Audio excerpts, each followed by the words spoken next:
Folks, welcome to Riverside Park at Newton High School. It is the late season, although you can't tell it by the weather right now. It's kind of cold out here at Riverside Park today, but baseball action is underway, and maybe a playoff spot on the line here for the Newton Rams this afternoon against the Shiloh Generals. I'm Kevin Holden. Bill Dolan to my right will be helping us out here with the play-by-play and color this afternoon. Bill, the Newton Rams with 2 wins could guarantee themselves first place. 1 win would guarantee them a share of first place, and they'd like to have it against a Shiloh General team that is much improved this year. Very true, Kevin. Basically, the Rams can control their own destiny, like you said. If they win today against Shiloh and then win Monday against the Brookwood Broncos, they clinch their side and will host the first round of the playoffs beginning, I believe, Wednesday. If they lose either one, then it gets real complicated. And if they lose 2 and a whole series of events occur, 5 teams could end up in a tie. 5 teams may end up 7-5. It's one of those kinds of years in 8 Quad A. Doyle Baker on the mound for the Rams throws a first pitch strike to Shane Nash, and we're underway as the Rams and Generals go head-to-head this afternoon. Curveball swung on and popped up. Hires could catch this one in foul territory. He is drifting and cannot make the play as he opens up the fence down there, leaning up against it down the first base line. Wind playing some tricks with that ball. It is blowing almost gale force down the first base line. That's true, Kevin. It's coming in straight from left field, right across, and as soon as that ball went up, it was right at the first baseline, and Steven kept drifting underneath it. Ball actually hit in his glove, but I think he got a little gun shy of the fence down there, and that's quite understandable. Really tough playing against that wind, and we're going to see probably some problems on balls hit towards the gaps. Now, normally when the wind blows like that, it'll get out of here into right field pretty quick. Pitch is swung on, popped up, foul, out of play. Remember also Hires going after that foul ball did injure his shoulder earlier on, and not saying that that affects his play, but it might affect it if you're headed for a fence. 2-strike pitch. Didn't miss by much, and the home plate umpire came up as if he might have wanted to signal strike 3. He did not, though. It's outside. Lane Floyd came up ready to gun the ball down to Ryan Moon down at third, but the ump failed to raise the hand. Shane Nash digging in for the Generals. Here's the 1-2 pitch. Outside with the fastball. Evens it up, 2-2. Rams come in with a record of 16-5-1 the 1997 season. Another .760 winning percentage for them. Second straight year for that. Low and outside, ball 3. In fact, these Rams may be headed for their 4th straight 20-win season. They have won 20 games going back now to 1994. The wind and the payoff pitch. Swung on and popped up. Shallow right field. Could be trouble. Drifting in the right fielder. Nice running catch by Ryan Lee there next to the right field line for the first out. Lee had a long way to run to make that catch. He really did. He came a long way, Kevin. And we've seen Ryan Lee make some excellent plays out there when he has played right field. That ball, when it was first hit, looked like it was going to be a problem and drop in there. And Ryan kind of hesitated a minute. Looked like he wasn't going to get there. And then he kind of found a second gear there and got to it. Actually made it look easy by the time he caught the ball. So 1 down, and credit Ryan Lee fighting the conditions out there in right field to make that catch. Here's Michael Laird. Takes a look at the first one. Strike 1 on the inside corner. Special ceremonies before the game honoring all of the seniors of the 1997 senior class. Plenty of them. The wind and the 0-1 pitch, low and outside. In fact, on the field today, 7 of the 9 players out there are seniors. Gilstrap and Lee, the only 2 who are not 12th graders. Here comes the 1-1 offering. It swung on and hit hard to right center field. This one may be in for extra bases. Ryan Lee over, though. He cuts it off. Michael Laird will have to hold it first. That's a base hit with 1 down here in the first inning for Laird. And once again, Ryan Lee's good speed out there in right field. When that ball was first hit, Kevin, it was definitely gunning for the gap. In fact, he was heading right for the Hard Luck Cafe sign out there in right center field, and Ryan got on his horse quick. The wind may have actually helped a little bit. I think it kind of held the ball up to where he was able to get over, but a good burst of speed kept Laird to a single. So he'll be staying put. Here's Robbie Odell. He swings and misses at the first Doyle Baker curveball, 0-1. Last time that these 2 teams met up at Shiloh High School was expected to be a very close affair. Turned out to be quite the opposite, a 10-0 blowout in the Rams' favor in only 5 innings. Game was called very early after about 90 minutes. Baker looks at first. A slow curveball, and didn't mean to, but he fouled it back to the screen. Ball came in and hit the bat. Odell never even check swinged at that pitch. Real break for Doyle there. And in fact, I think the key to Doyle Baker's effort today is going to be doing what he's doing so far, and that's throwing strikes. Doyle gets into trouble when he walks people. If he throws strikes and lets the fielders behind him do the job, I think the Rams can go ahead and pull this one off. They need a good effort out of Doyle to rest the pitching staff. They're going to have to come up big today and Monday. Like I said, they can control their own destiny. They'd like nothing more to win today and win Monday and then host that first round of the playoffs. Stretch and the pitch. Swung on and bounced toward Easterday at short. Could be two. Flipped to second for one. On to first. Got him. Double play. Three seniors in on the effort there. Easterday to Smith to Stephen Hires. They've got the adrenaline going this afternoon. 6-4-3 double play. Kills the Shiloh rally here in the first. Nothing doing, one hit, but that man erased on the double play. After half an inning, no score. Riverside Park, Newton High School. It's Ram baseball on WGFS AM 1430. And welcome back to Riverside Park, Newton High School baseball. It's the final regular season home game of the year coming your way on WGFS. We head to the bottom of the first inning here with the play-by-play, Kevin Holden. All right, Bill Dolan, we hope this isn't the last game we bring you this year from Riverside Park because, of course, the Rams do have a chance to host part of the region tournament. We kind of glanced over that in the top of the first inning, but let's take a deeper look into it now. If the Rams do win the two games, Bill, they'll get a chance to host a part of the region tournament. First time in recent memory that any home team has hosted a region tournament or any part of a region tournament. And it would be a four-team tournament. It would be the first and third place finishers on the Rams side. They, of course, would be the first place finisher. And then 2 and 4 would come across from the other side. It would be a double elimination.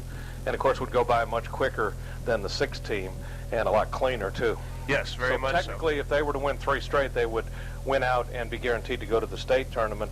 Then there would be a one-game playoff to see who would actually win the overall region. But if whoever wins the side in the in the first round of the playoffs is guaranteed to go, then they do toss a coin to see where the final would be played. It would be a one-game playoff from the winner of this side against the other side, and that team would get the higher seed in the state tournament. Right. But they would both go to the state tournament. And we hope maybe we can bring you some region and maybe state tournament games from right here at Riverside Park.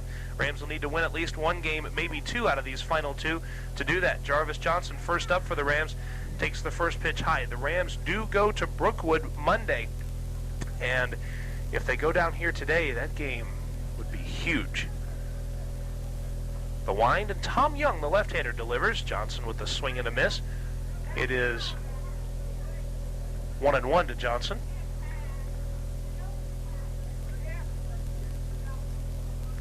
Chris Coker flashing a set of signals. Here comes the lefty's 1-1 delivery. Swung on and tapped into right field. Coming on hard, trying to dive to make the play is Nash. Can't do it. It's past him all the way to the wall. Johnson going to try for 3.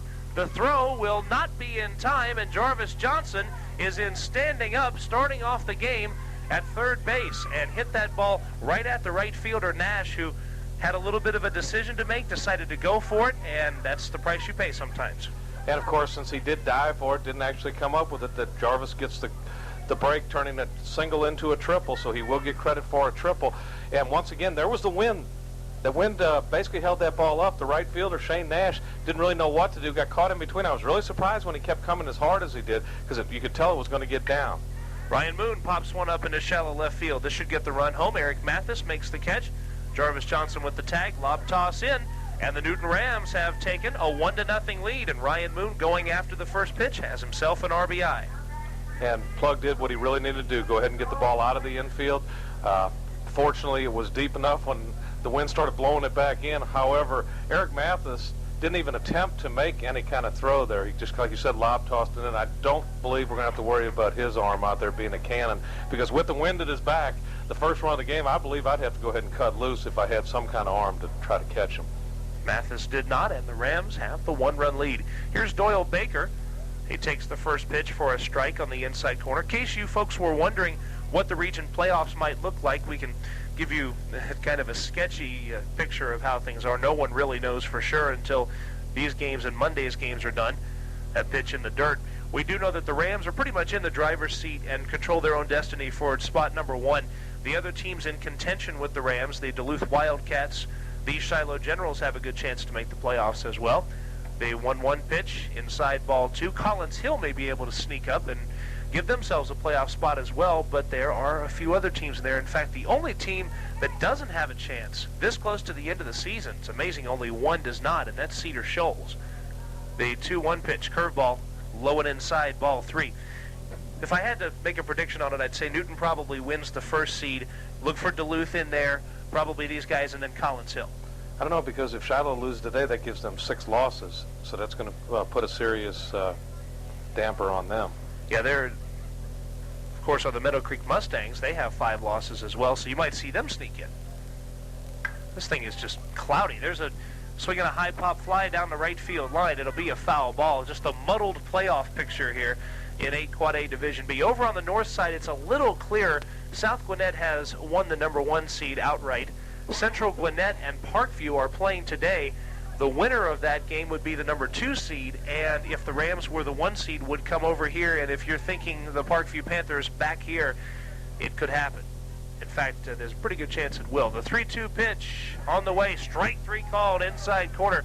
Baker was on his way to first base and thought he had ball 4, but the umpire had other things to say. Kind of looked like ball 4 from my vantage point. Looked a little tight. Hopefully the umpire will give Doyle that same call when he goes out to pitch, but definitely appeared to be on the inside part. We haven't seen too many lefties against the Rams so far this year, so we'll see how they handle the lefty today. Previous Ram teams had a lot of trouble against lefties, but a little more right-handed power in the order this year than there have been in a few previous years. Strike 1 call, outside corner to Lane Floyd. The 1993 team had all kinds of trouble with lefty. They never lost to a right-handed starter the entire year, but they had the trouble with the lefties. The 0-1 pitch is on the way. Curveball, it's down low, a ball and a strike. So far, Tom Young has not gotten a breaking ball over the plate. All of his curveballs have been down in the dirt. So the Rams can kind of sit and look fastball right now, I think, Kevin. Rams hopefully have realized that fact. There is a fastball, and Floyd pops it foul down the third baseline. It's 1-2. Floyd, one of the many, many seniors honored before this game. That special pregame ceremony. Well, back to the playoff picture. We know about Central Gwinnett, Parkview, and South Gwinnett being the top 3 teams that may be in there. I was wondering what would happen to the Berkmar Patriots, but I've heard nothing of them as the curveball sails way high, 2-2. As you know, Berkmar is just an arch nemesis, so to speak, of the Rams. They just cannot beat Berkmar for some reason, and so I'm always curious to know where they stand. But again, perhaps not in the playoff picture this year. Wind and the 2-2 pitch. Swung on and bounced down the first baseline. It's a foul ball. Count remains 2-2. Although last year, wasn't it the last regular season game of the year? We were at Berkmar, sitting amongst a whole bunch of Berkmar people as the Rams bounced them out of the playoffs, and they were actually very congenial and very nice to us and complimentary of the broadcast. Rams' 20th win of the season, as a matter of fact, out there. 20-win regular season, a very rare thing in high school baseball. But the Rams got it and did so against Berkmar, and as you mentioned, knocked them out of the playoff picture. And that is something that the Rams can really put in their cap as a definite feather, because the Rams have had their share of problems at Berkmar. 2-2 pitch is swung on and lined down the right field line. A belted shot, but it's foul. Floyd got out in front of that one. I think that's what you call turning on a pitch. The definition, probably. If you looked up turning on a pitch in the book, that picture would be there, wouldn't it? I think so. Floyd absolutely got on top of that and drove it hard and literally bounced it off of the fence so hard that it came back to right fielder Shane Nash. Didn't have to move much to make the play. If Lane can get one up out towards right field, that ball could jump out here because the wind blowing from left to right, but it gets in that whirlwind out there and can clear those trees. Newton has already pushed one across here in the first. Floyd swinging and missing. Good location on the fastball outside corner. Second strikeout for lefty Tom Young, but the Rams do pick up a run. A triple and a sacrifice fly doing the damage. No one left on base. After a full inning of play, good news if you're a Ram fan from Riverside Park. The Rams and their seniors lead the Shiloh Generals 1-0. It is Ram baseball on WGFS AM 1430. Welcome back to Riverside Park. It's senior night for the Newton Rams, their final regular season home game of 1997. and they've taken a 1-0 lead. We head to the second inning here with the play-by-play, Kevin Holden. All right, Bill Dolan, thank you very much. There is a very, very good chance that this is not our last baseball broadcast of 1997. Rams almost a lock to make the playoffs. A lot of things would have to happen for them not to make it. So we intend to be here with a little playoff baseball action. Now, where it's from will be the question. Doyle Baker, first pitch, a called strike to William Geeler, the general center fielder. So this will be our last regular season broadcast, though, from Riverside Park. The 0-1 pitch from Baker is low and outside with the fastball. In fact, if the Rams win today, they definitely clinch a playoff spot. They will be in the playoff spots and can have no worse than a tie for first, in fact. Floyd setting up outside. The 1-1 pitch, off speed, called strike, make it 1-2. Nice job for Baker placing the curveball. Doyle with good control of all of his pitches so far, and as I spoke earlier, that's going to be the key to Doyle. He's got to throw strikes today. 1-2 pitch on the way, swung on and bounced on a couple of hops toward Brandon Smith. He's got it. His throw to first is in time. One of the comical parts of our pregame ceremony, when we were given the listing of the players, we were given nicknames for these guys, and you've heard a few of the nicknames, but there are some crazy nicknames on this list. Now, I hope I don't embarrass anybody, but we've got a couple of interesting ones here. Eric Mathis digs in. Of course, you've heard a few of them, like Brandon Smith, who's either called Shorty or Smitty. That's kind of a tradition. Doyle Baker, wind and the pitch. A little bit inside, ball one. How about Shane Ballard? Would you have guessed that his nickname was Red? Would have never guessed it. I don't think I've ever heard that. Wind and the 1-0 pitch. That's also high, 2-0. Stephen Hires, of course, called Junior. That's a pretty standard one, and Ryan Moon has been called Plug forever. Floyd with the signal. Here's the 2-0 offering. Again, inside, ball three. Doyle Baker, today's starting pitcher. Bake, his name. Odd. Matt Easterday's called Skis. And not S-K-I-S either. Wide and the pitch. That's a strike. That one caught the inside corner to the lefty, 3-1. You got Josh Millwood, who they call Mighty Mouse. I figured Superman would be in order. He wears that Superman shirt to every game. Wind of the pitch, fouled back to the screen. Full count, 3-2. So several of the Newton Rams seniors with some very interesting nicknames. Roderick Henderson didn't have one. I don't think so.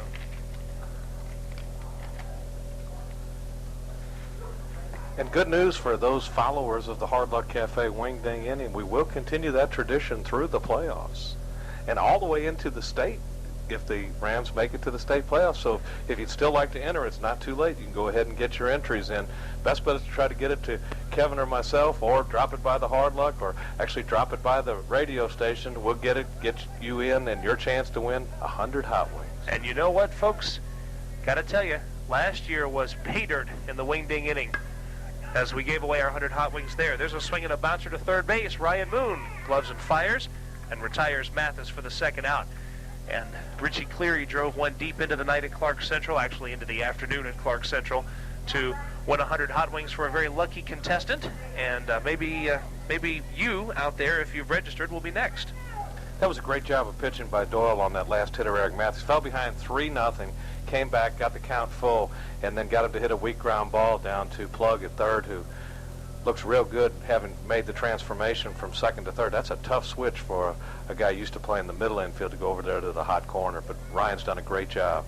Chris Vader takes a strike on the outside corner, 0-1. I'm not sure if Chris is related to Darth or not. I haven't checked on that. Wind and the pitch, curveball, and that's a strike. Too bad Luke Allen isn't still with this Newton Ram team. We could have some fun with that, couldn't we? We hear nothing but good news about Luke Allen, though, from the Dodger camp. Wind and the 0-2 pitch. Swung on and bounced down the third baseline, foul, and quickly with 2 strikes and 2 outs. Maybe you should tell the folks about this. Well, Luke has gotten raves from none other than Mr. Slimfast himself, Tommy Lasorda. In fact, Tommy told pretty much Luke that if he'll work with him, he'll make him a star within 3 years. Of course, Luke is only 18 years of age still. He is staying down in Florida, extended training camp, and will start rookie ball in June in Montana. Pitch up high with the fastball, 1-2. He was named Dodger Minor Leaguer of the Week in the extended spring training camp, as a matter of fact, for last week. And so congratulations to the Allen family. probably listening in, the baseball fans of both schools. Wind and the 1-2 pitch, swing and a miss. You talked about the location, Bill, and Doyle Baker put that ball in a great spot. Really has that curveball working well for him today, and that's, like I said, that's the key. When Doyle throws strikes, he can be a tough pitcher. He's got good enough stuff, and he's got a great team behind him fielding, and the Rams off to a good start. 1-2-3, the Generals go down. After an inning and a half, it's 1-0 Rams. It's Ram Baseball, live on WGFS AM 1430. Welcome back to Riverside Park. It's Newton Ram Baseball. Rams on top by a score of 1-0 as we head to the bottom of the second inning. Here to try to get a few more runs, Kevin Holden. It's 1-0 Rams, and they will send up Kerry Gilstrap, Matt Easterday, and Stephen Hires to try to extend the lead here in the second inning. Well, Bill Dolan, we finished up our East Side baseball coverage Wednesday, and of course they will be back in 1998 and with a full contingency. So once again, next spring, 2 high schools worth of coverage, and I think we can look for quality baseball from both schools again. Well, we saw some really strong points out of the Eagles this year. They've still got a long ways to go, but realistically, hopefully, when you get some guys with that senior tag, maybe they'll take some accountability and take charge. I think that was Coach Anglin's biggest problem. Nobody was really on the line. It wasn't anybody's last game, so any of that type of stuff. So I think next year will be a little different. I think we'll see that on the football field, too, as there's going to be a lot of seniors this year for the Eagles. Kerry Gilstrap, who is not a senior nor an Eagle, digs in and pops the first one up to center field. William Geeler, going back on that one, he would have had a catch where he wouldn't have had to move at all, but he had to go 6-7 steps in that wind, but makes the catch for the first out.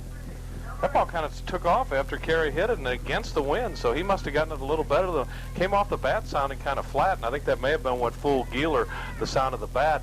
And he ended up having to go back on it 6 or 7 strides against the wind, and you wonder if the wind wouldn't have been blowing in, maybe that ball gets all the way to the wall. It could be, with that wind playing tricks with a lot of balls up there. Matt Easterday, next man up. He sets, takes the first pitch low. This Ball is one. Skis. That's another one I've never heard before. And we've been following these guys forever. Yeah, where were we when these names were made up? Usually we're around for most of this. In fact, sometimes we have a part in some of them, but Skis is one that... Skis passed us by. The 1-0 offering. That one is belted to right field. It's in for a base hit. Matt Easterday with a line shot there. Good piece of hitting going to the opposite field. Good to see Easterday going that way. It really is good to see him going that way, like you say, because that's Matt's strong point, hitting the ball to right field and right center field. He usually drives the ball and hits it hard that way. We've seen him where he's been kind of bailing out and ended up pulling and hitting some weak pop flies and ground balls and more up the middle. That ball ripped into the right field right between the first and second baseman. So perhaps Matt's coming around just in time for the playoffs. And the Rams do need 1 or 2 really big hitters going into the playoffs. That's how you win games in the playoffs. Inside ball one. Depth of pitching helps you out a lot. And a couple of hitters who are just on fire don't hurt. That's another reason why this game for Doyle Baker is so important. His last outing, he did a great job. And if he can come on strong now, because he really wasn't used a whole lot during the year, and now suddenly to come on and pitch well late in the season could be a real big plus to Coach Brassfield. Rams already have Jeremy Johnson and Dustin Peck, 2 pitchers who have come on and been surprises and gotten a lot of folks out this year, and Brassfield's been very impressed with the performance of those 2. Throw to first base, and Easterday is back. Matt Easterday, one of the folks who's actually benefited from Johnson and Peck coming on because they haven't had to use Easterday or Moon that much this year to pitch, and that helps the defense. It really does, because you lose a lot when you have to start shuffling your infielders around. Hit and run. Runner was going, and Hires fouls it off. Nice job fisting the ball off and protecting Easterday out there. Ball 2 strikes. 1 down here in the second. Good pitch by Tom Young. He really jammed Junior on the hit and run. Of course, Stephen, like you said, did a good job in protecting the runner, managed to get around on it and foul it back. Michael Kelly holds the runner close at first base. Curveball is up high, and again, Tom Young misses with that off speed. I don't think I've really seen him throw a strike with the off-speed pitch or the curveball, so basically the Rams can sit up there and sit on the fastball. what appeared to be a changeup there from Young, outside, 3-2. And so Hires now look for something, but needs to protect the plate. A full count, 1 down. I'm guessing the runner's going here, just by my knowledge of Coach Joe Brassfield. 3-2 count, 1 out, he's going. Catcher has a very good arm to second base. They didn't attempt that many stolen bases last time against Shiloh. Throw to first base, and Easterday is back. In fact, the only time they attempted a stolen base was an attempted steal of third on a ball that kind of bounced away, and the runner was thrown out at third base there.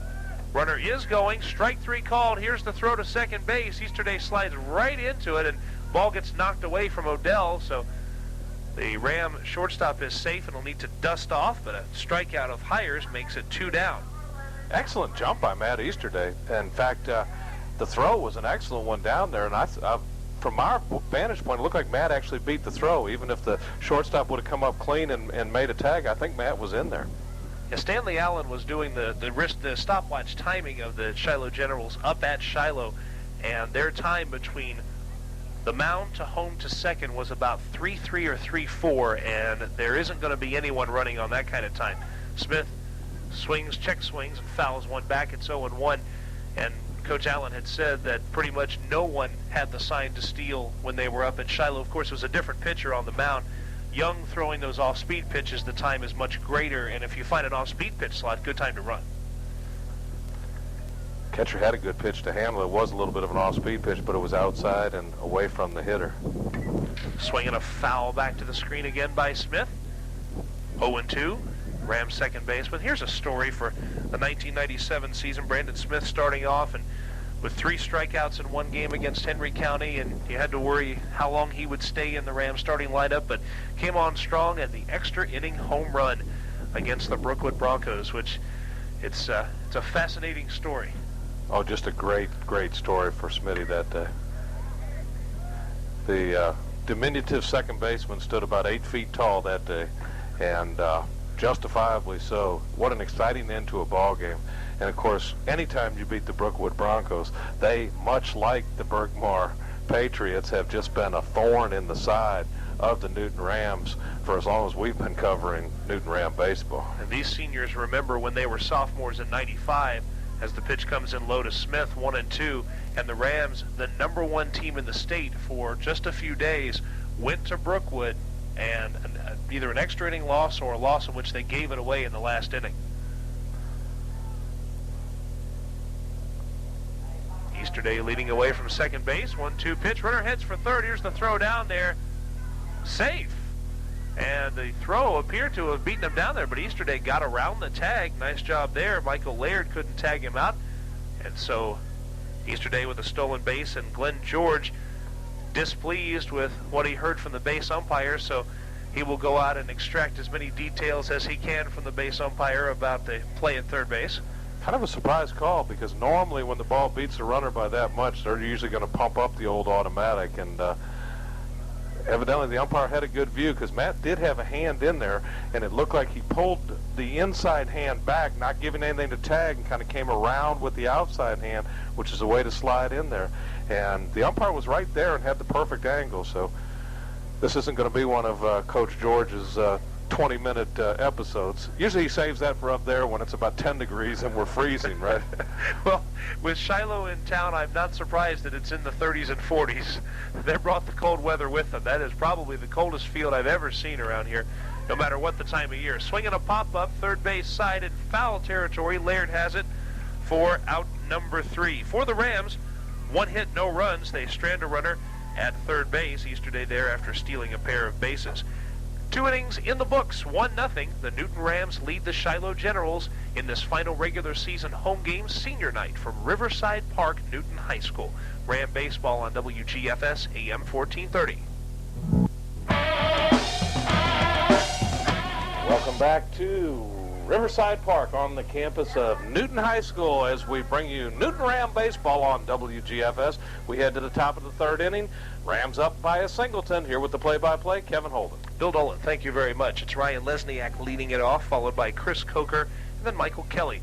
Doyle Baker, who's faced the minimum thus far, fires the first one outside to Lesniak, 1-0. We were discussing Parents Field at Shiloh High School. Wine And the 1-0 pitch called strike. Good location on the outside corner.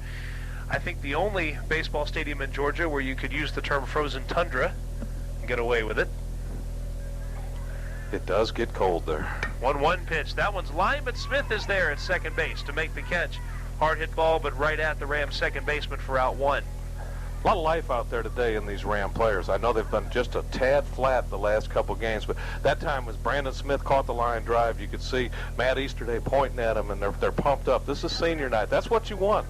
That's what you expect in senior night. These guys are fighting for a first-place berth in the playoffs. They're full of it. They need to go ahead and put this one away. There's a swing and a pop fly to center field right at Kerry Gilstrap. Makes the catch. Coker going after the first pitch, and that's out number 2 very quickly here in the third inning. Baker 8 up and 1 single, but erased on a double play. That's the easy way as a pitcher. Throw one pitch in and let the guy fly out. Kerry almost had the wind play that one. He had to drop to a knee and catch that about 1.5 feet off the ground. A little scary, but he's a great athletic talent. He was able to come up with the catch. Michael Kelly takes one outside. Don't get me wrong about the Shiloh field. Very nice field. A lot of foul territory there, but very well built. It's just it's down in a valley, and for some reason the cold weather tends to gather there. There's a swing at another pop fly. Kerry Gilstrap going to have to go way back on this one, and he makes the catch, again fighting the wind, and that's out number 3. And again, Baker sets the Generals down in order. Through 3, he has faced 9. 1-0 is your score. The Rams on top after 2.5 innings. Ram baseball on WGFS AM 1430. If you Quickly, we're back again to Riverside Park, and Doyle Baker being very stingy with the pitches. I think he threw a total of about 7 pitches in that inning. That'll save your arm quickly. But now the Rams need to put a little more on the board. We head to the bottom of the third here to try to get some runs for them. Kevin Holden. Doyle Baker's been Mr. Efficiency, Bill Dolan, as he has faced the minimum through 3, and the Rams have given him 1 run of support. They hope to add to it here. They'll start with the bottom of the order, Roderick Henderson, then back to the top, and Jarvis Johnson, and then Ryan Moon. It's hard to believe it's our final regular season game of the year already. I mean, it just seems like we just got started. It seems just a day or two ago I was at the basketball banquet finishing up the basketball season. Tom Young into the wind. He delivers low, ball 1. Time has absolutely flown this year. As you mentioned, it seems like not that long ago we were at Salem High School bringing you the first ever East Side broadcast with our cast of thousands literally that day. Kevin, I have a trivia question for our sports trivia. Uh-oh. Has to do with some things that happened this week, and I'll tell you after this pitch. Okay. The 0-1 offering on the way. Henderson bounces it out in front of home plate. Young makes the grab and throws to first base, kind of a lob toss, but gets him for out number 1, 1-3 in your scorebook. They retired Jackie Robinson's number 42. No other Major League player will wear it. Now, there was one other number that was only worn by one player. And this is a number that can't be worn again. It will never be worn again. Will never be worn again. Okay, Jarvis Johnson is going to step in lefty against lefty here. Tom Young winds and delivers outside ball 1. Now, let's use some logic here. Has to be some kind of uniform number that's absolutely crazy, and it's not something like 88 like Rene Gonzalez. Probably something involving a St. Louis Cardinal or someone from that area, perhaps. We'll get to that. Jarvis Johnson tripled his first time. Wind and the pitch swung on and popped up. Hey, that's headed back this way. Catcher Coker is there, makes the catch without the wind. Maybe that's headed back to us there. That is out number 2. I'm going to guess Eddie Goodell, uniform number 1-8. That is correct. He was the only one to ever wear it. No one will wear it again. So. Goodell, the only midget ever to play Major League Baseball. Did you know he made a return to the big leagues about 10 years later? I was unaware of this. Bill Vack brought him back, this time in Chicago, but as a peanut vendor, because they were complaining about the vendors getting in the way of the people. Oh, wow. So Eddie Goodell had a chance to contribute twice. Here's Ryan Moon driving one to center field. Under that one is William Geeler. He makes the catch for out number 3, and Eddie Goodell would have a hard time following the action today. We're flying along here from Riverside Park. 3 innings already in the books. It is 1-0. The Newton Rams lead the Shiloh Generals in this zipping along affair. It is Ram baseball on WGFS AM 1430.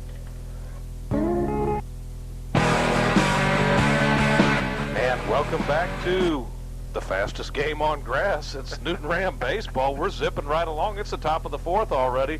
Rams up by 1. Here's Kevin Holden. All right, Bill Dolan, thank you very much. There's a swing and a line drive to right center field. First pitch base hit. Could be more than one. Gilstrap over to cut it off. Runner heads for second. Here's the throw in. It's on line, but safe. At second is Shane Nash. He drives the first pitch to right center field for a double. Now that time the wind actually hurt the Rams because that took the ball away from Kerry Gilstrap. It was a little more towards center, and Kerry did a good job of getting it cut off, but he was running the opposite way, and by the time he could whirl and get it in, made a good strong throw, but the runner in safely. Shiloh Generals bringing a pretty big contingent of fans to this game here, as the Generals have a big fan base with their much improved team. Michael Laird takes a pitch up high, ball 1. Bottom half of the 5th inning will be our Hard Luck Cafe wing inning this afternoon. You get a chance to maybe win 100 hot wings from the Hard Luck Cafe. Just about everybody's registered in that thing.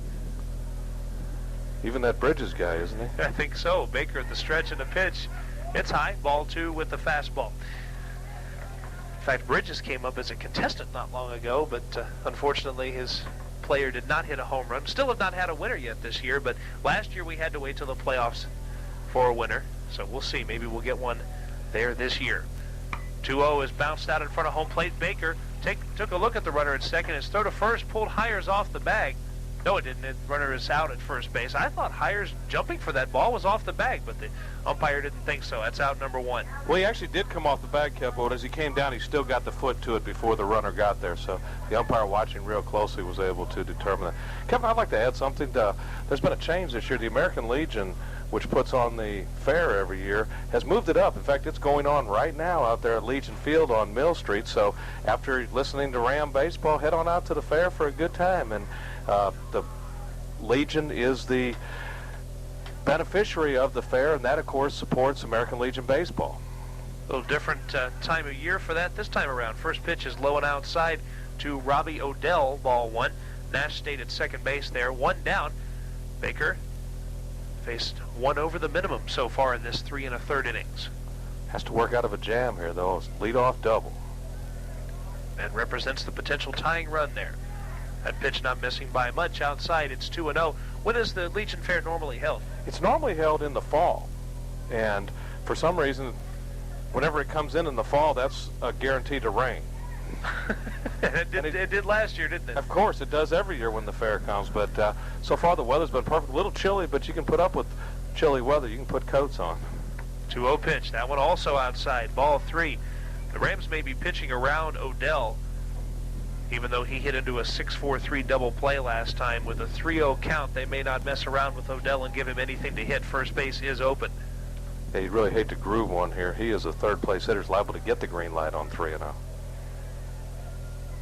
Here's Baker's 3-0 offering right down the pipe, 3-1. So now the matchup is set between Baker and Odell. We are not quite 45 minutes into this ball game, and we're in the 4th inning already. And already with 1 out, this thing almost halfway done. 3-1 pitch. Swung on and bounced toward Ryan Moon at third base. Nice job ranging. The throw is in the dirt, but Hires with the dig. That's the 2nd out. Nice play defensively all around there. Moon to get to that ball, and Hires to dig out the throw. Great play by Plug, and he checked the runner, of course, pushing him back. Then, unfortunately, rushed his throw a little bit, but still much better to keep the ball down where the first baseman has a chance to dig than throwing 6 feet over his head where there's no way he can get it. And Stephen Hires doing a good job over there at first base. That was a tough dig because it was the short hop, but he stayed down with it and came up clean. So Hires helps give the Rams that 2nd out and a chance to get out of this jam, but they have to get past cleanup hitter William Geeler. He spins out of the way of the first Baker offering. Perhaps a purpose pitch there. It looked like Doyle was telling him to get off my part of the plate. Geeler does stand very close to home plate, still out there and hovering around that inside corner. He went around on the curveball by Baker. It's 1 ball, 1 strike. Geeler took kind of a half-hearted swing, and sometimes you'll see that after that inside fastball. Well, that's the way to mix up the pitch. He's coming right back with the low outside breaking ball, and after Doyle tried to move him off the plate, and he just barely broke his wrist, but enough to get the strike. So it's even up at 1-1. Again, taking a look at second, here is the 1-1 pitch. Just a little bit low with the fastball, 2-1. It's part of human nature. You throw an inside fastball, the hitter might even know that you're going low and away with the breaking ball, but just the thought of the fact that he might be leaning out and you come back inside keeps you from leaning out that far, and that's how you miss that outside breaking pitch. And sometimes when you do lean out that and they do come inside, then you get hit in the hand like Glenn Davis has done so many times for the Stros. Yeah, the Astros have had some trouble with their players getting hit in the hand. Stretch, the 2-1 pitch, that's in the dirt. Ball 3, Floyd keeping that one in front, blocking it with the chest protector. Lane Floyd has just done a tremendous job defensively for the Newton Rams as he continues to block pitches well, and of course we know what kind of cannon he has in throwing out runners. Been a big part of the Newton Rams' success this year. 16 wins, 5 losses coming in.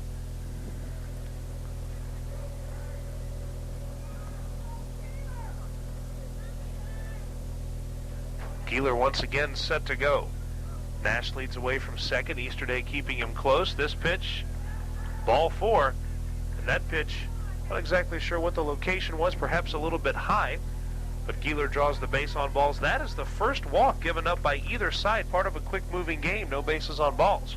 That one really not a bad pitching job by Doyle. He worked around Keeler a little bit, and you know, that's the cleanup hitter there. He definitely doesn't want to make a mistake to him. Of course, fifth-place hitter still normally a pretty good hitter, but now you have the force in effect. So with that base open, I thought that was still a good job of pitching. He didn't miss by much on several of those pitches.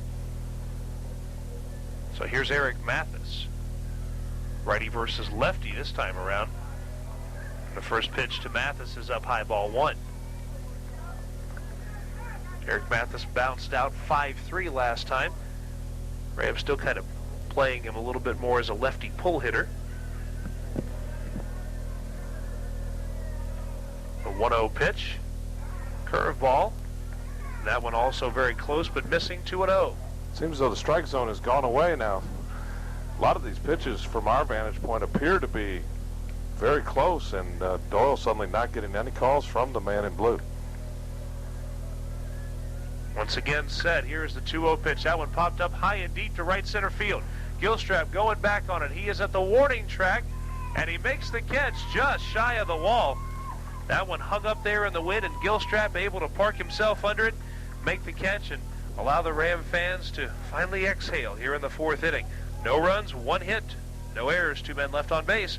Halfway home, Bill Dolan brings you play-by-play right after this. It's 1-0 Rams, and this is Ram Baseball on WGFS AM 1430. Welcome back to Riverside Park at Newton High School. This is Newton Ram Baseball, our final regular season home game. Bill Dolan is about to bring you play-by-play, and next inning, the bottom of the 5th, Bill will be bringing us the Hard Luck Cafe Wing Ding inning. And Bill, once again, we're happy to work with the Hard Luck Cafe, and they have been a tremendous supporter of Ram and Eagle baseball now, and we thank them for that. That's right, Kevin. This is the 3rd year, in fact, that they have brought the Wing Ding inning courtesy of the Hard Luck Cafe, and we've seen some dramatic home runs that have won people some hot wings. 2 years ago, it was Chris Middlebrooks in the South Metro tournament, if you remember, as he hit a drive over the center field wall. And then last year in the region playoffs at Clark Central, Richie Cleary hit about a 450-foot shot that just went forever and ever, and there was no doubt and won someone 100 hot wings. And in the 5th inning, that's what's online, 100 hot wings. And we will continue to bring the Hard Luck Cafe throughout any playoff action. Doyle Baker will lead it off for the Rams. It'll be the 3, 4, and 5 place hitters in the 4th. Here's the first pitch to Doyle. That's down low for a ball from Tom Young. Rams up by a singleton, only 1-0. That's scoring on a sac fly by Ryan Moon way back in the 1st. Not much to talk about since. Young brings the 1-0 to Doyle.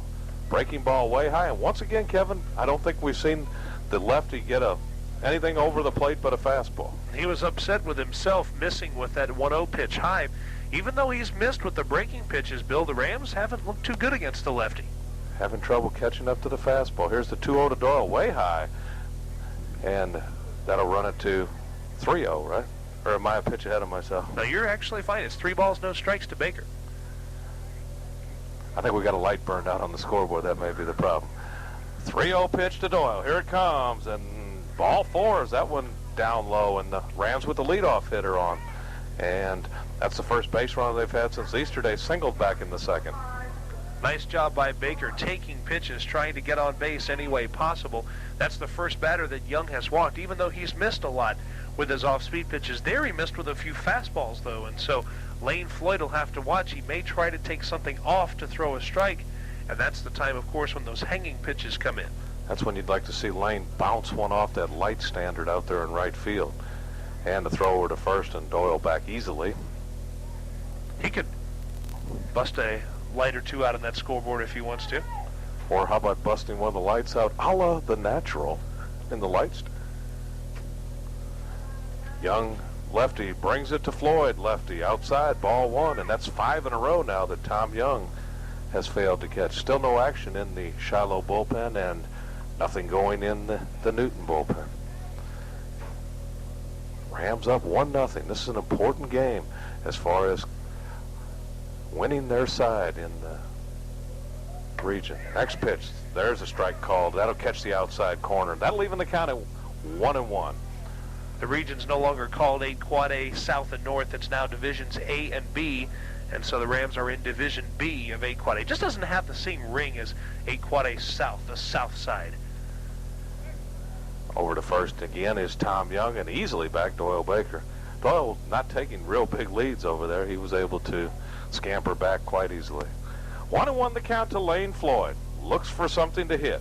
Baker short lead. Pitch to Floyd down in the dirt. 2-1. Rams have a lot of respect for the way Shiloh handles the running game. Of course, we mentioned the time of the throws home into second base, and they also obviously will be respecting the pickoff move of Tom Young, as Baker hasn't ventured that far away.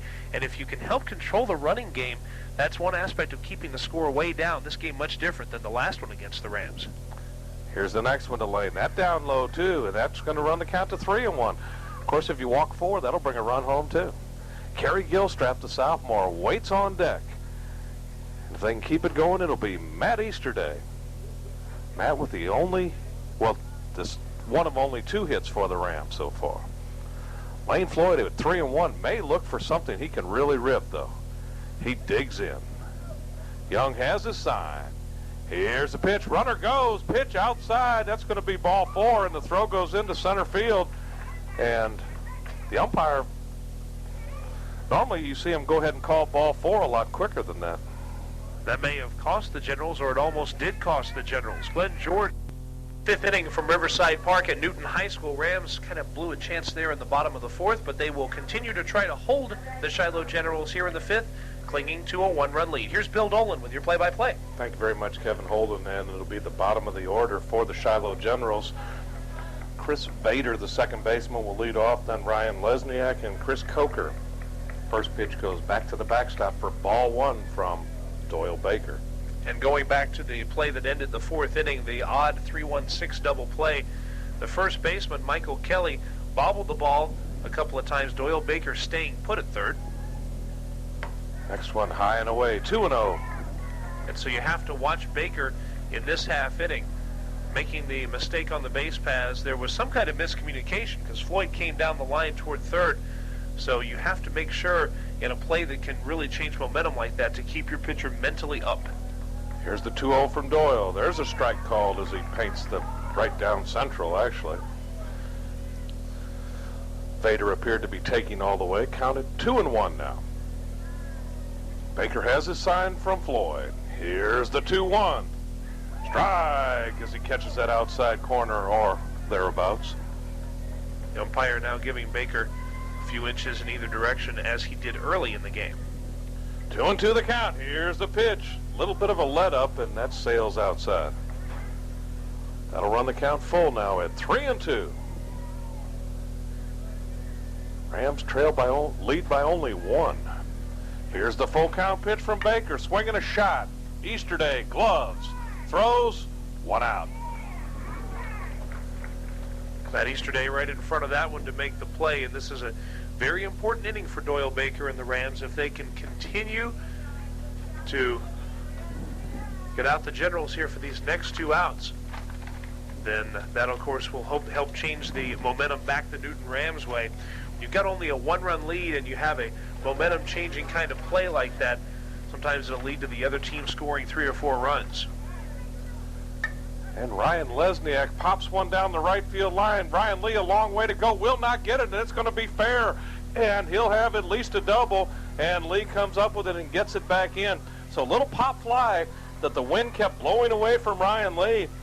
And Ryan Lesniak, the beneficiary of the win, will end up with a 1-out double. That really is a wind-aided double. Lee gave that thing every ounce of energy he had coming down that right field line. But the ball, you could not have placed that any better. 6 inches to the fair side of the chalk and just out of the reach of Lee's glove. And now it's up to Baker to bear down. He is facing the 8 and 9 men in the order. Chris Coker, the backstop for the Generals, hits, and he'll take strike 1. Important pitch there. Baker needs to work ahead in the count.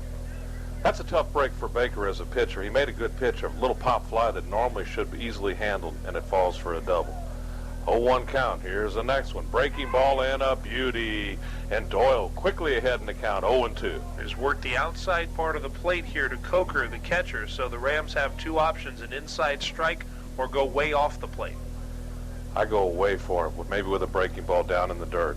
There it is, just a little bit off the outside part. Good pitch on. Sure, you get the benefit of seeing Floyd hop outside there. And you're not supposed to say that, Kevin. 1-2 the count now. Baker will check. Checks the runner. Here's the 1-2. Fastball. Another good pitch, about 6-8 inches off the outside part, but he doesn't want to get too picky. Does not want to go to 3-2. The count even at 2-2. 1 out. This is the hitter that Doyle wants to get. Chris Coker, the catcher, digs in. Baker checks the runner and fires. Down in the dirt, check swing, and the umpire does not ring him up on that one, as they say he did not go. That runs the count full, so Doyle's tried to get just a little too picky, and the count full. 1 out. Checks the runner and fires and checks his swing, and Baker ends up losing him on bases on balls. So that's going to put runners at first and second now for the 9th place hitter, Michael Kelly, the first baseman. That's the second walk by Baker. Sorry, Bill. Ryan Moon comes in and says something to Doyle. The Ram infield can look for that double play now. So once again, that walk really not painful unless it ends up coming around to score. That, of course, the potential lead run, so that's the only danger that you have. Baker brings the first one to Kelly. Swinging, there's a double play ball. Plug will step on third, gun across the diamond, and Junior with a dig, and 5-3 unassisted double play, and we got the double play we looked for. That's going to do it for the Shiloh Generals in their half of the 5th inning. No runs, 1 hit, no errors, a walk, and 1 left. We head to the bottom of the 5th inning and the Hard Luck Cafe wing-ding inning. Your score is still Newton 1 and Shiloh nothing. You're listening to all this exciting action on your local leader for sports, WGFS AM 1430. Bottom half of the 5th inning, and your chance to not only enjoy some exciting baseball action, but perhaps get a little bit of food for listening in and entering our Hard Luck Cafe Wing Ding inning. It is time for the Wing Ding inning. Bill Dolan with the Wing Ding play-by-play. Thank you very much, Kevin Holden. And the Rams doing what they had to do defensively there, turned the double play. Good play by Ryan Moon at third, took the grounder, stepping on third and gunning across, and another good dig over there at first base by Stephen Hires. He has done a tremendous job on those slow throws. Speaking of Stephen Hires, he leads off in the Wing Ding inning, and he'll be hitting for Alice Russell of Ellenwood, Georgia.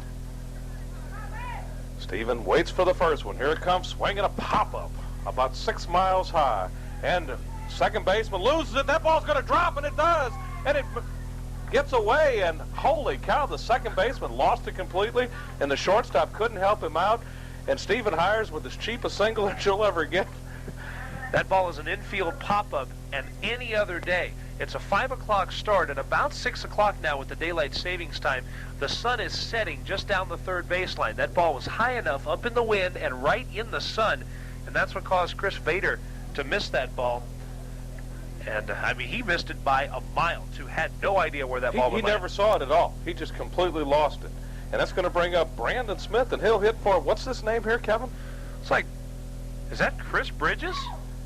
And what a bunt by Smitty. Perfect sacrifice bunt. Throw. And Smitty will be out on the sacrifice. And I'll tell you what, it's a good thing there wasn't a bad throw there, because they probably would have had an argument. I don't know if you noticed, he was inside the baseline there. Not only was he inside the baseline, when he laid down the bunt, he put the bat down right up next to the ball, and the catcher almost had to deal with the bat hitting the ball while the bat was rolling a second time. So yes, I agree that it's a good thing that there wasn't something bad that took place there. Sacrifice is good from Smitty, though, and that'll bring Roderick Henderson to the plate. Leading the way from second is Stephen Hires. Roderick fouls it back. Roderick hitting for Lanier and Martha Chambers of Covington, Georgia. So they'll share 100 hot wings, I guess, if Roderick could hit his first ding of the year. I'd like to see someone who wouldn't have to share 100 hot wings. Well, you might not, Kevin. As much as you like those things. Absolutely. 0-1 the count. Pickoff play just back in time is Stephen Hires on a good move as second baseman Chris Vader got in behind Stephen, and half a second sooner from Tom Young, and Stephen would have been toast. Wasn't that far off the bag, but the fact that there was someone right there made that a close play. Now the shortstop, Odell Bird Dog. Here's the 0-1 to Roderick. Swinging a little number towards the left side. Odell comes up, gloves, throws, and just gets him at first base by about, a half a step at most. But that run down to third base now.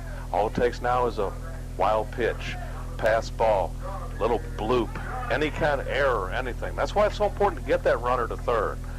Jarvis Johnson with one hit in the ball game, and then fouled out weakly, or hit the pop fly to the catcher that normally would have gone out of play, but stayed in play due to the wind. It blew it back. Jarvis needs the 2-out hit here, too, to pad to the Rams' lead. Jarvis hits for Crystal Hart of Covington, Georgia, and Jarvis takes ball one upstairs. If Jarvis can get on and keep it going, it'll be Ryan Moon, the third baseman, to hit.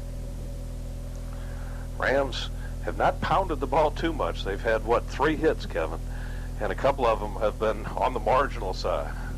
Here's the 1-0 to Jarvis. He'll take it upstairs for a ball. The catcher, Coker, was coming up out of his stance on those first 2 pitches, and there, instead of framing a pitch that was close, came up out of the stance, and no reaction at all from the home plate umpire as he immediately calls that ball 2. Coker may have hurt his pitcher by coming up so quick. You really have to feel that. That's why they try to teach catchers to stay down. And there's going to be a strike called outside corner at the knees. Tough pitch to hit there. And that time Coker did stay down. Made the world of difference, too. And a lot of the people down below not real happy with that call. But 2-1 the count to Jarvis. He can look for something to drive now. Needs to put the ball in play. Here's the 2-1. Jarvis rips a shot to right center. The wind's going to hold it up, I think, though, and it will. No, it's down, and that'll get the run home. And Jarvis will sneak into second base with a double as the ball hung up in the air. It looked for a minute like Shane Nash, the right fielder, had it. He and William Geeler almost collided, and you had to all of a sudden look and see the ball laying on the ground before you realized that Jarvis Johnson had gotten the job done with the 2-out double. You got to say this, Bill. If the Rams come up with a win in this game, they have to thank the sun as a big part of it. Remember that Jarvis Johnson, the first run, scored on a line drive to right field that Nash went for. That's a ball that's kind of in the sun. This second baseman, Vader, completely lost a ball on that side.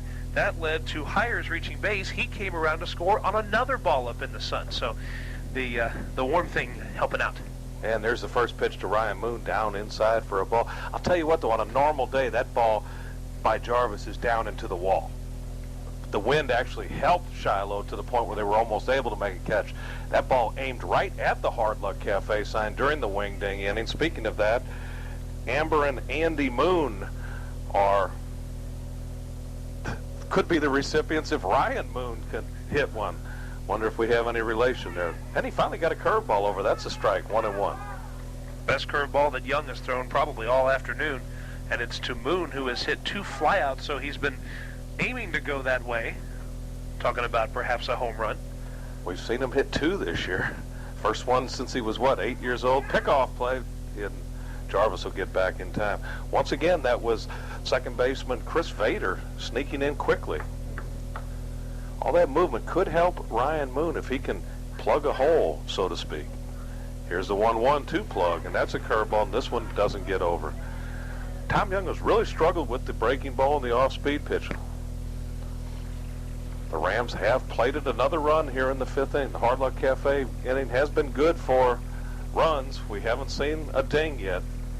100 hot wings on the line. Can Ryan Moon undo that? Here's the 2-1 to plug. Upstairs, ball 3. So Rams still maybe with something going. Doyle Baker waits on deck. Both Baker and Floyd with a little bit of power potential. I would probably give the edge to Floyd in a home run hitting contest, but they both could come up still this inning. Maybe win somebody some hot wings. Here's the 3-1 and ball 4 upstairs, and Ryan Moon will trot down to first base. Rams would love to score about 2 more here. You certainly didn't feel confident at 1-0, and 2-0 is not a real you have to feel a little better with the wind blowing the way it is. That's going to keep the ball in the ballpark. But Doyle's done a tremendous job so far. Can he help his own cause here? Been throwing strikes all afternoon and got the big double play to bring momentum back the Rams' way and help them get the run here. He'll hit for Bob Reynolds of Dixie Lane in Covington. There's a curveball that breaks inside. Once again, struggling with the control of the breaking ball. Tom Young, no relation to Cy. Cy got a few more breaking balls over, I think. Yes, quite a few. Denton, actually, his real first name. Denton True Young.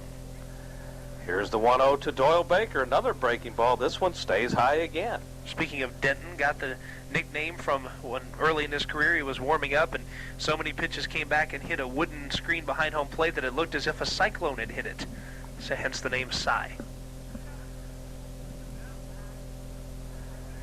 Young peers in. Appears to be getting a little tired, taking a little longer between pitches.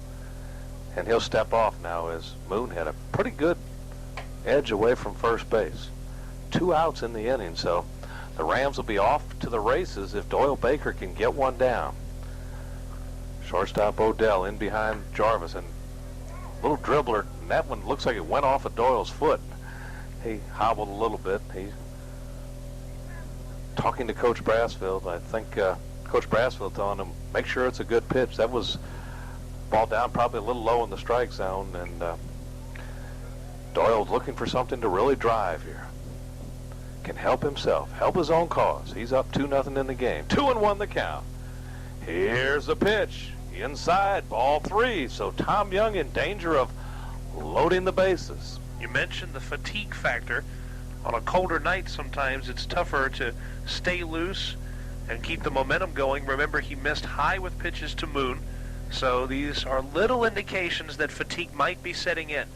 He definitely has slowed things down drastically. Appears to be a little tired. Here's the 3-1. Runners go!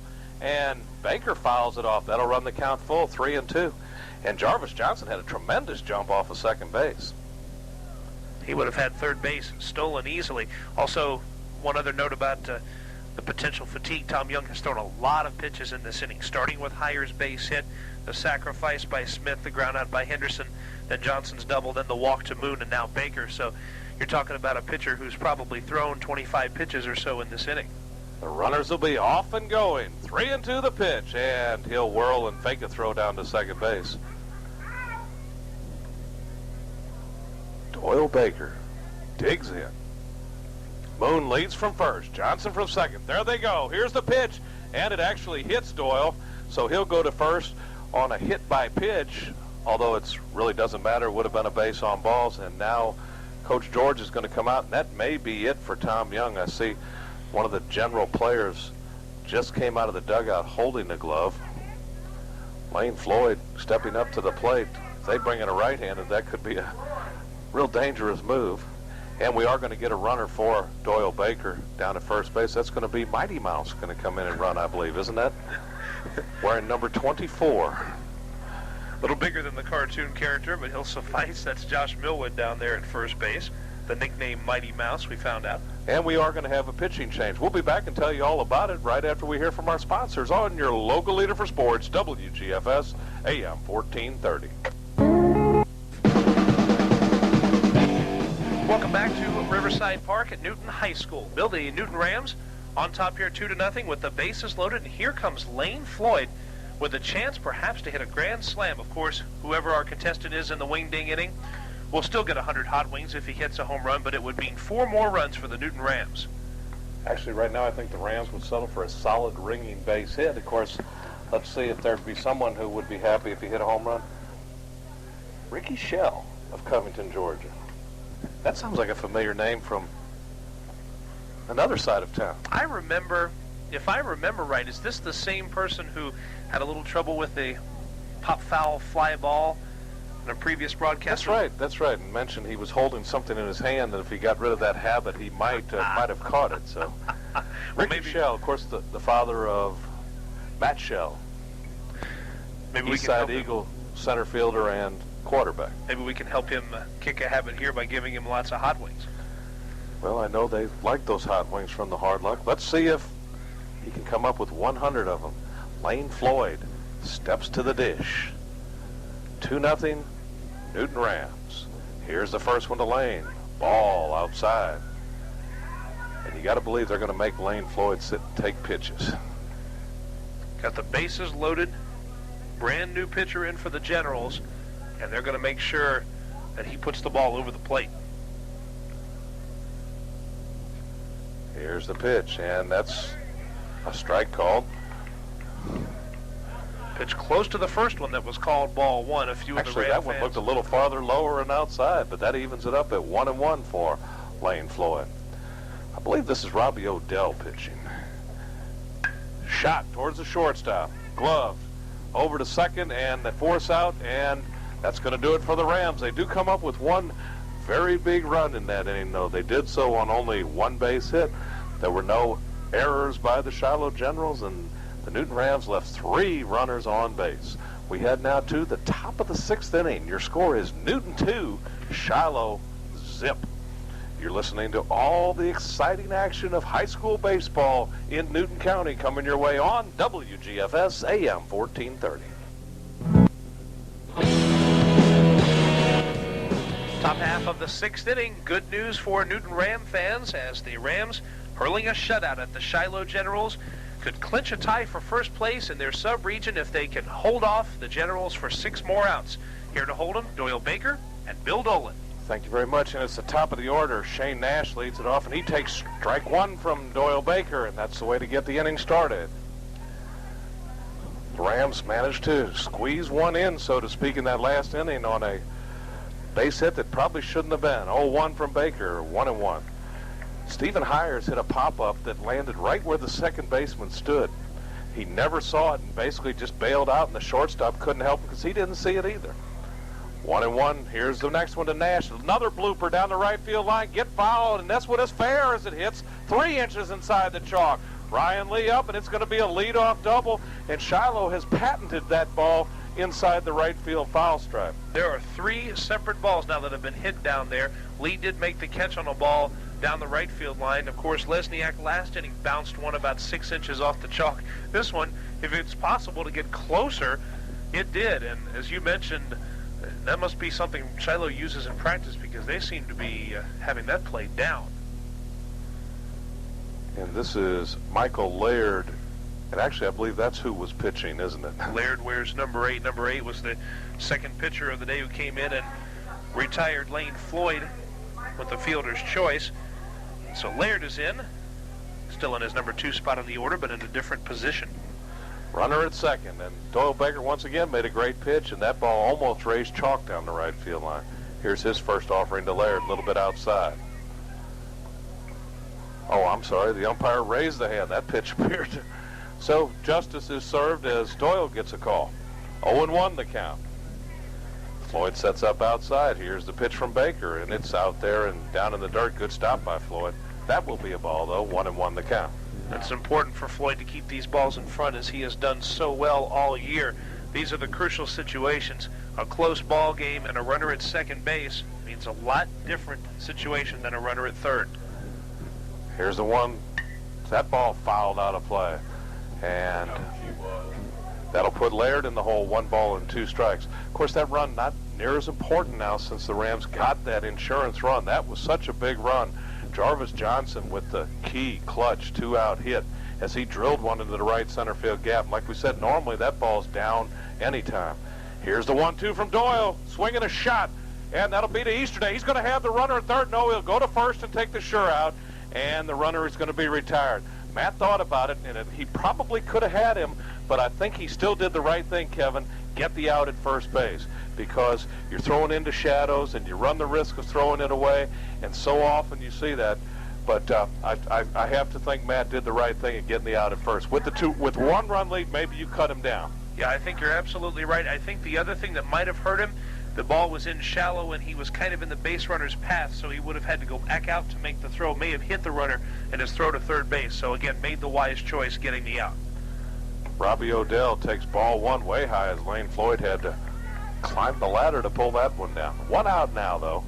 The Rams will play in at the corners, and they'll concede the run on the ball hit up the middle. Baker brings the 1-0 home to Odell, breaking ball, and it drops down a little bit low. 2-0 the count. Now what Doyle doesn't want to do is walk people and put more people on them. 1 run doesn't hurt him. A 2nd run does. Never want to put the tying or go-ahead runs on base via the base on balls. Here's the 2-0. Breaking ball almost hits Odell as he'll bail out of the way. And Doyle suddenly falls behind 3-0. And we do have some activity in the Ram bullpen, and it's easy to tell who it is from the side-wheeling motion. It's Jeremy Johnson loosening up. Baker brings the 3-0. Ball 4 as it sails outside. Johnson pitched just a little more than an inning against the Shiloh Generals, had a ball lined off of his leg and had to be removed from the game because of it. So Johnson had a good pitching performance for the short time he was in there, kept the Shiloh hitters off balance, and it's not really a bad idea to go from a pitcher like Baker to a pitcher like Jeremy Johnson. He can keep the hitters off balance for just the 5 outs that may be necessary. And Coach Brassfield looked out to the bullpen as he came out, and be interesting to see if he's going to pull Doyle here. They're talking, of course, he's taking all the time he can. I'm sure he'll keep talking until the umpire tells him to stop, trying to give Johnson time to warm up. Meanwhile, Shiloh's first base coach and both runners are talking with William Geeler and Glenn George. So there's a conference of black and white at home plate as there's a conference of blue and white on the mound. And Doyle Baker will stay in the ball game. The Ram infield, of course, will be looking for the twin killing. That would get them out of the inning. Would like to see the Rams get out of this with Baker still in there. That would give them an extra option. Then if they wanted to, they could use Johnson in something similar to a closer's role. And if they felt comfortable, they could always put Baker out there for the 7th inning. But again, you would like to see this young man, as well and as gutsy as he has pitched throughout the afternoon, to be able to finish this inning. Now, if the runner goes, I think you throw down and go ahead and take him out. Baker's first pitch. There's going to be a strike on the outside corner to William Geeler, the center fielder. Geeler so far on the day is 0 for 1. He grounded out to Brandon Smith in the first and walked back in the 4th. He hits here in the 6th with as the potential lead run at the plate. And Doyle with the fake to third, look back to first that has worked one time in 14,763 times now. Baker checks the runners. And he does the same thing again. 14,764. No change in the number of times it has worked. You really have to feel bad if you get caught on that play. Poor Alan Wiggins. Here's the next one. That's going to be inside for a ball. That'll even the count at 1-1. Only person I've ever seen caught by it was traded the next week.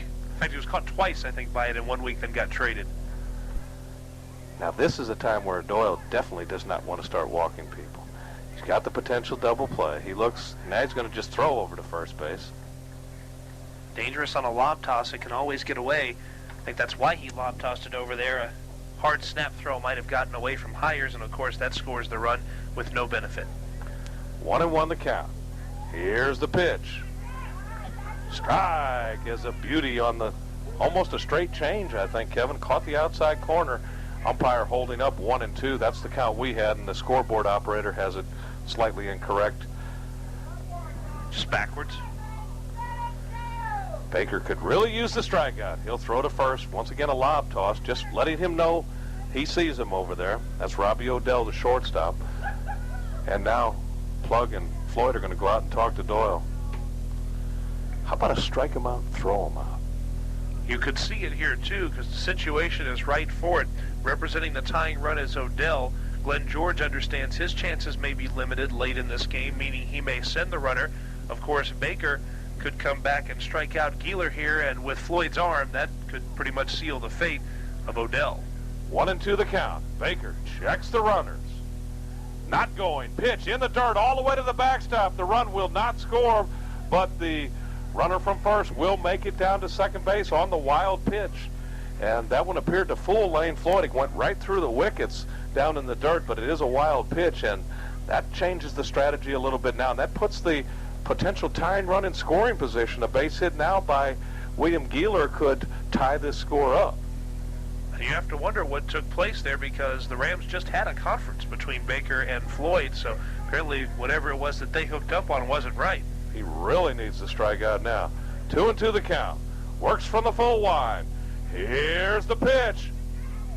And that's down low and in the dirt, and that's going to run the count full at 3-2. And I'll tell you, Kevin, if he loses this hitter, you almost have to think that's going to be it for Doyle Baker. Jeremy Johnson continues to heat up in the bullpen. He's got to be ready. He loosens up real quickly with that motion of his. The count is full. Runners lead away from second and third. Lane Floyd flashes his sign. Here's the pitch. Ball 4 upstairs. And the bases are loaded. Coach Brassfield is not going to make a change. In fact, he just pointed to Easterday and Smith to stay back up the middle. That's going to bring Eric Mathis, the left fielder, to the plate. Eric grounded out to Plug back in the first and fly it out to Gilstrap, or make it in the second, and then the fourth fly it out to Gilstrap. Here's the pitch. There's a strike called.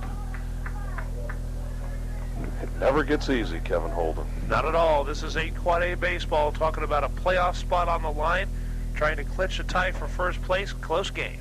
Here's the 0-1 breaking ball, and just fails to turn over. You can see it wanting to turn over one more time, and it stayed just outside. That'll even the count at 1-1 to Eric Mathis.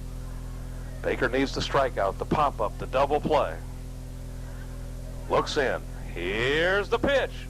Swinging a shot down the right field line. That one's going to curve foul, and Ryan Lee got over there and did not make the catch. Actually, kind of maybe a break he didn't make the catch, because that certainly would have scored the run, and another run moves to third on the, and probably the runner from first would have been able to tag up too. Yeah, I think Lee not making the catch is actually a Ram benefit, because remember this, you've got Mathis in a bad situation here with a 2-strike count on him. And if Lee does make the catch, as you mentioned, the runners move up, and then you have another righty coming up there, Chris Vader, with a chance to have a base hit that may give the Generals tie or a lead. Here's the next one from Doyle, down a little bit low, and that's going to get away from Lane, and he'll hang on. And that's going to even the count at 2-2. Scoreboard once again not reading quite correctly. Well, the bulb isn't broken that we thought was broken earlier, which was one of the balls. They evidently didn't see the one strike called, I guess. Thought it was a ball. It's 2-2, though. Baker can't walk this hitter. There's no place to put him. Here's the 2-2. Swing! Oh, and he got just a piece of it on the foul tip. I thought Doyle had struck him out, but the hitter, Mathis, must have just gotten a tiny, tiny piece of that one, Kevin. A game of inches, of micro inches, and just barely tapping that ball is what's going to keep Mathis alive. And just think, that inch right there might make the difference. 2-2 the count still. Baker brings it home upstairs, and it's full now at 3-2, and this is what you did not want to see. Bases are loaded, only one out. We're in the top of the 6th inning. Rams up by a deuce. Baker wheels and deals, and ball 4 as it just fails to come across. And Coach Brassfield shaking his head in disgust. And still waiting to see if he's going to, does not appear to be going to make a pitching change. Doyle Baker strolled in expecting to be pulled, and now he is going to make the change. And that's going to do it for Doyle Baker here in the 6th inning while the Rams make a change. We'll take a timeout and come right back after we hear from our sponsors on WGFS AM 1430. Jeremy Johnson is the new pitcher for the Newton Rams. We are in the top half of the 6th inning, and Johnson inherits, suffice to say, a pretty tough and pretty crucial situation here. Bill Dolan has play-by-play of an exciting top half of the 6th. Thank you very much, Kevin Holden. It's been a good inning for the Shiloh Generals. They have sent, this will be the, let's see, 6th hitter coming up. They started the leadoff hitter, got a little bloop double down the right field line. That's the second one of those that has fallen in. Michael Laird grounded out to the shortstop, then a walk to Robbie Odell, a walk to William Geeler, and a walk to Eric Mathis. 3 consecutive walks has brought in the first run of the ball game for the Shiloh Generals. Jeremy Johnson comes in with no room for error. The bases are still loaded, still only 1 out, and he will face Chris Vader, the second baseman. Now, the Newton Rams do have this much going for them. Jeremy Johnson, early in this year, was used in the closer's role. He was used late in games, so he's used to this kind of situation. And really, if you wanted one pitcher on this team who has had that capability to get hitters out, it's been Jeremy Johnson. Here's the disadvantage. Johnson is not a strikeout pitcher. For that reason, the Rams may play the middle infield back looking for the ground ball and the double play. If Johnson were someone like Matt Easterday who gets a few more strikeouts, you might not do that. But they might here even in a 1-run game. Chris Vader, a strikeout victim in the 1st and grounded out to the shortstop back in the 4th. Here's the first pitch, way high for a ball. And boy, you certainly don't want to walk in the tying run. Rams still clinging to that 1-run lead. Jeremy Johnson working from the full line. He'll step off for a minute. Now I believe he's going to go to the stretch. Yes, he is. You have to worry about the squeeze, so I think that's a good idea to go ahead and pitch from the stretch. Here's the 1-0 from Jeremy. There's a strike called as he came in with the fastball. That'll even the count at 1-1 to Chris Vader. It's tough if you're Vader or Lesniak coming in and seeing Johnson here for the first time after seeing Doyle Baker. Johnson with the side-wheeling motion and all that movement in his pitching. 1-1 down low, and good stop that time by Lane Floyd as that one low and inside. 2-1 the count. This is a pitch that Jeremy really has to get over.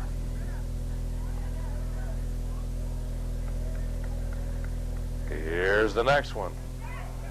Ball 3, and 3-1 the count in. Jeremy Johnson really in a bad way here because he has to throw a strike, and Vader can really look for something to tee off on as he hits here in the 6th inning. Rams only lead by 1. Here's the 3-1 from Johnson. Swinging a shot fair down the left field line. That's going to score at least 2 runs. And Jarvis Johnson over to get to it, and that's going to be a double for Chris Vader as he found the hole between third baseman Ryan Moon and the bag and pulled it down the line. And the Shiloh Generals have taken a 3-2 lead and still have runners at 2nd and 3rd. That's a tough situation for Jeremy Johnson to come in and have to throw strikes to retire hitters, but if there's anybody on the staff that throws strikes consistently, it's been Johnson. He hurt himself by being down 3-1 and having to be forced to come in with an off-speed pitch right down the heart of the plate that Vader drove down the line for the double. Ryan Moon was playing well off the line and had no chance to get to it, and Jarvis Johnson was playing way towards left center. Here's Johnson's first pitch, and there's a ball hit to Matt Easterday. Play at the plate, he's out.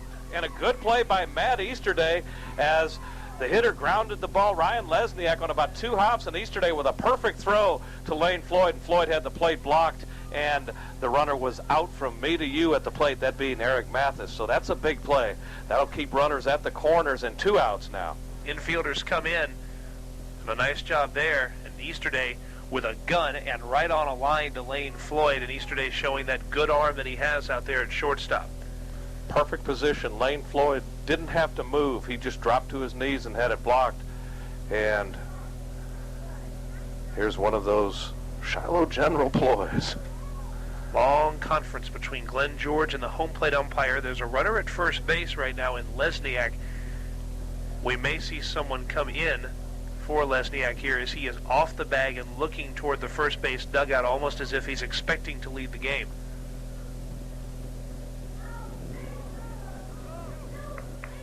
George takes a look down there, and there will be apparently a pinch runner at first base.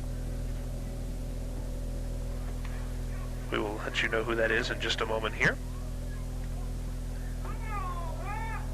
Or maybe we won't, because the number's not listed on the Shiloh roster we were given. So there is a mystery number 16 at first base.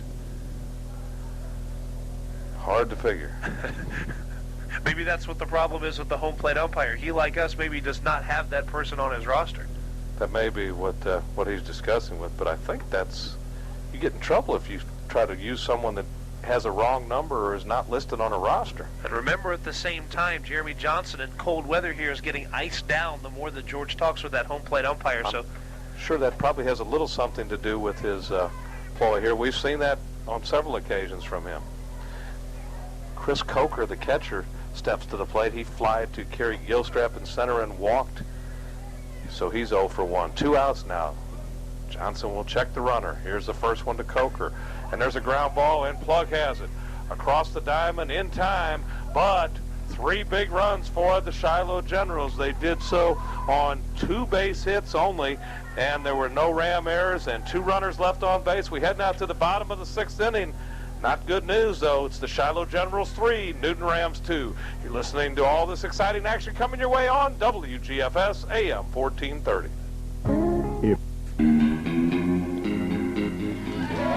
Welcome back to Riverside Park at Newton High School. The Shiloh Generals making some changes as they have a new catcher. That's Darren Sperling behind the plate. We have no change in our play-by-play announcer. It's Bill Dolan, and it's his job to use this 6th and 7th inning to get the Rams back into a game. They now trail 3-2. Thank you very much, Kevin Holden. And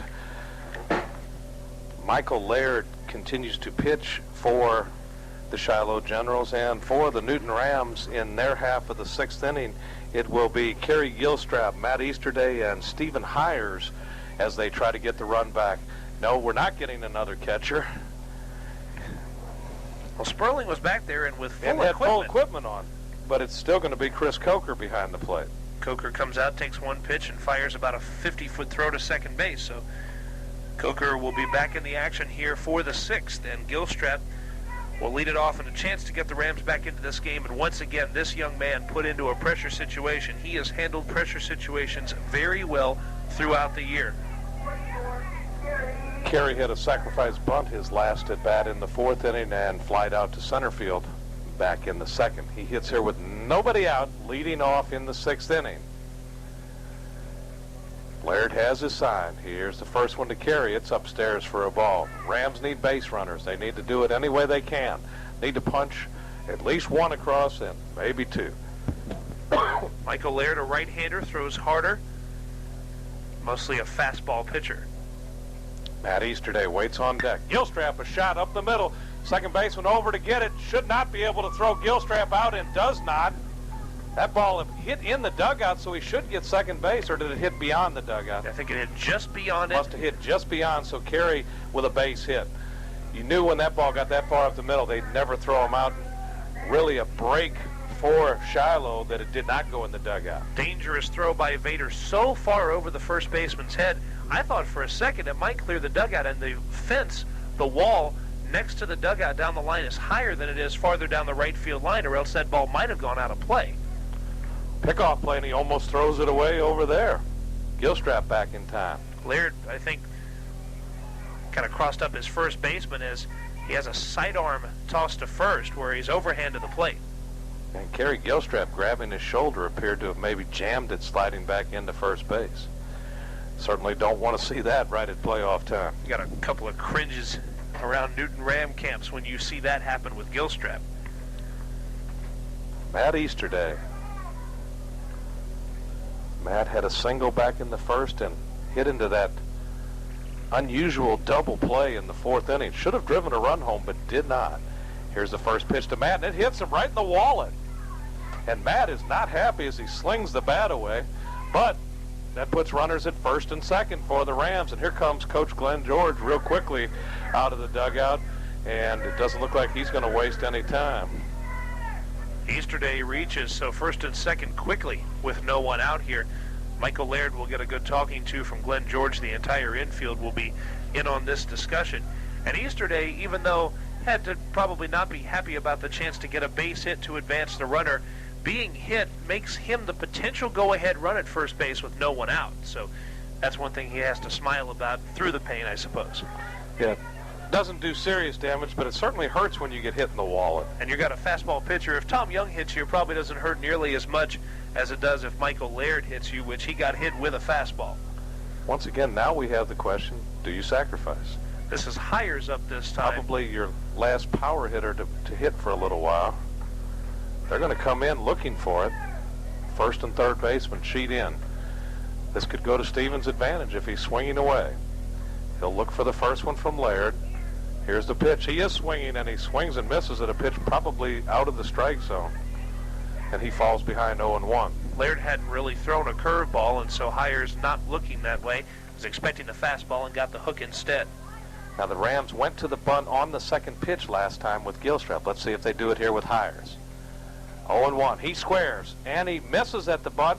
The runners go, and they will advance. So a break for the Rams, as evidently they thought the pitch had been bunted foul or whatever. It's hard to say, but I guess a wild pitch, Kevin, or I don't think they were going on the pitch, were they? No, they weren't. You're right. The wild pitch is what does it, or something. It got away from the catcher, and that allowed the runners to advance, and Coker never even attempted a throw, faked it, but didn't attempt it. Here's the next one to Hires. That's inside. 1-2 the count. So a break. The Rams save it out, and Stephen Hires gets to swing away, although he's in the hole now, 1-2. But all it takes is a fly ball, and the Rams can tie the score. The infield back up the middle, so even a ground ball will tie the score. Here's the next one to Hires, and he hits a foul back to the screen, fights off a tough pitch, and stays alive. Yeah, a multitude of things open up there as you allow Hires now to swing away, and you got to feel confident with his bat. You've got two men in scoring position, so even if Hires doesn't do something, you still have Smith and Henderson with the chance to drive it in. You open up a wild pitch or pass ball leading to a run also. Good speed on the bases for the Rams. Here's the pitch to Steven, and that's low and away. 2-2 the count. Brandon Smith, the second baseman, waits on deck. Will he get a chance to be a hero again? Right now, Stephen Hires could be the man. 3-2 the count. Here's the pitch. Swing and a miss. He struck him out, and that's a big strikeout for Michael Laird. I don't think Laird fed Hires very many fastballs, maybe one or two in that at-bat. Almost everything off speed, almost everything away. So they have a book, I guess, on how to pitch Hires, as they've struck him out twice today. And that'll bring Brandon Smith to the plate. Smitty had a sacrifice back in the fifth inning, and he fouled out to the third baseman in the second inning. He's the main hitter here. He's the one that's got to get at least one of these runs home. Second and third, nobody out, now one out. Here's the first pitch to Smitty. Ball low and away. Roderick Henderson, the designated hitter, waits on deck. Brandon Smith checks his sign with Coach Brassfield. The Shiloh Generals play in at first and third. Do you think about the squeeze? Here's a pitch to Smitty. He'll check his swing. Good job. 2-0 the count now. Have to check a couple of factors when thinking about the squeeze. You do have speed on the bases, good contact hitter at the plate who can bunt the ball, although the squeeze in a one-run game like this, I'm not too sure. Here's the 2-0 to Brandon, and that's going to be a strike called as it is in the vicinity of the outside part of the plate. Laird hasn't really come inside close at all to Smitty. That, once again, I don't think Brandon could have reached that one, as it appeared to be a little outside. He'll dig in now, though, at 2-1. Just wants to make contact, get the ball past the... Now the squeeze is on, and he bunts it foul. No, they're going to say he did not bunt. He missed it, and it's going to be a stolen base. Kerry Gilstrap steals home. But the scoreboard reads a second out, and the home plate umpire had made a motion downward with his arm, As So if now he Gilstrap's is been called changing out. and calling.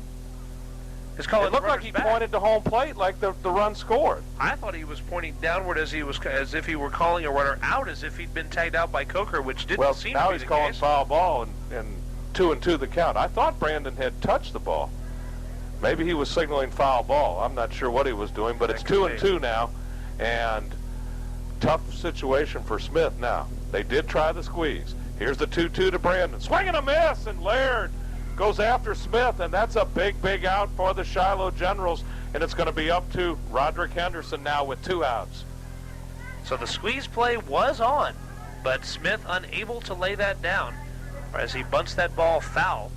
And that's unfortunate, but kind of a tough pitch. Had to reach out to bunt the ball. But confusion reigning there momentarily on the Ram diamond, and now the Rams will have to try to reestablish order, and it's, as you mentioned, up to Henderson, who has grounded out twice, to try to line one through there and get that man home. It's going to take the 2-out hit from Roderick Henderson. Here's the pitch. Ball outside. Jarvis Johnson, the Ram hitter, who has probably hit the ball as well as anyone today, waits on deck. So if Roderick can do anything to keep it going, you got to like their chances with Jarvis coming to the plate. 1-0 to Roderick. There's ball 2 outside. If you're Roderick Henderson, you make Laird throw strikes here. First base open. Henderson waits for the 2-2. Laird into the wind. Here's a pitch. Swing and a miss. He struck him out and throws it away. 1 run is home. Here comes Matt Easterday, and he will score. And of all things, on a strikeout, Roderick Henderson drives in 2 runs. Now you said anything. I asked for anything, I got anything. A wild pitch, a pass ball, any kind of base hit. Would you have suspected, you certainly didn't mention, a strikeout and a 2-base throwing error on catcher Chris Coker, talking about a man well respected by the Rams and opponents throughout the league. Very rare for him to make that kind of mistake.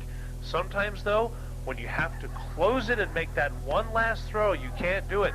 Coker could not, and on the oddest of plays, the Rams may have put themselves into a clinched first-place tie in this region. And, Kevin, it wasn't just bad. It was a horrible throw. That ball had to be 4 feet over the first baseman's head, and he's a pretty tall fellow down there at first base. He didn't even have a chance. That ball went all the way to the corner, and it had to be bad for Henderson to make it all the way to second base. And Coach Glenn George comes out of the dugout now. And Michael Laird, you got to feel sorry for him. He comes in with runners at second and third after hitting Matt Easterday in the wallet, and then both runners advancing on the mini wild pitch. Strikes out Stephen Hires, strikes out Brandon Smith, and gets Roderick Henderson to chase one a little bit in the dirt. And then the catcher, Chris Coker, just guns it into the right field corner. What a break for the Rams. And Michael Laird did everything humanly possible to get the Shiloh Generals out of that inning. So now he's got to come back after striking out 3. Has a chance to strike out 4 in the inning. It's Jarvis Johnson now.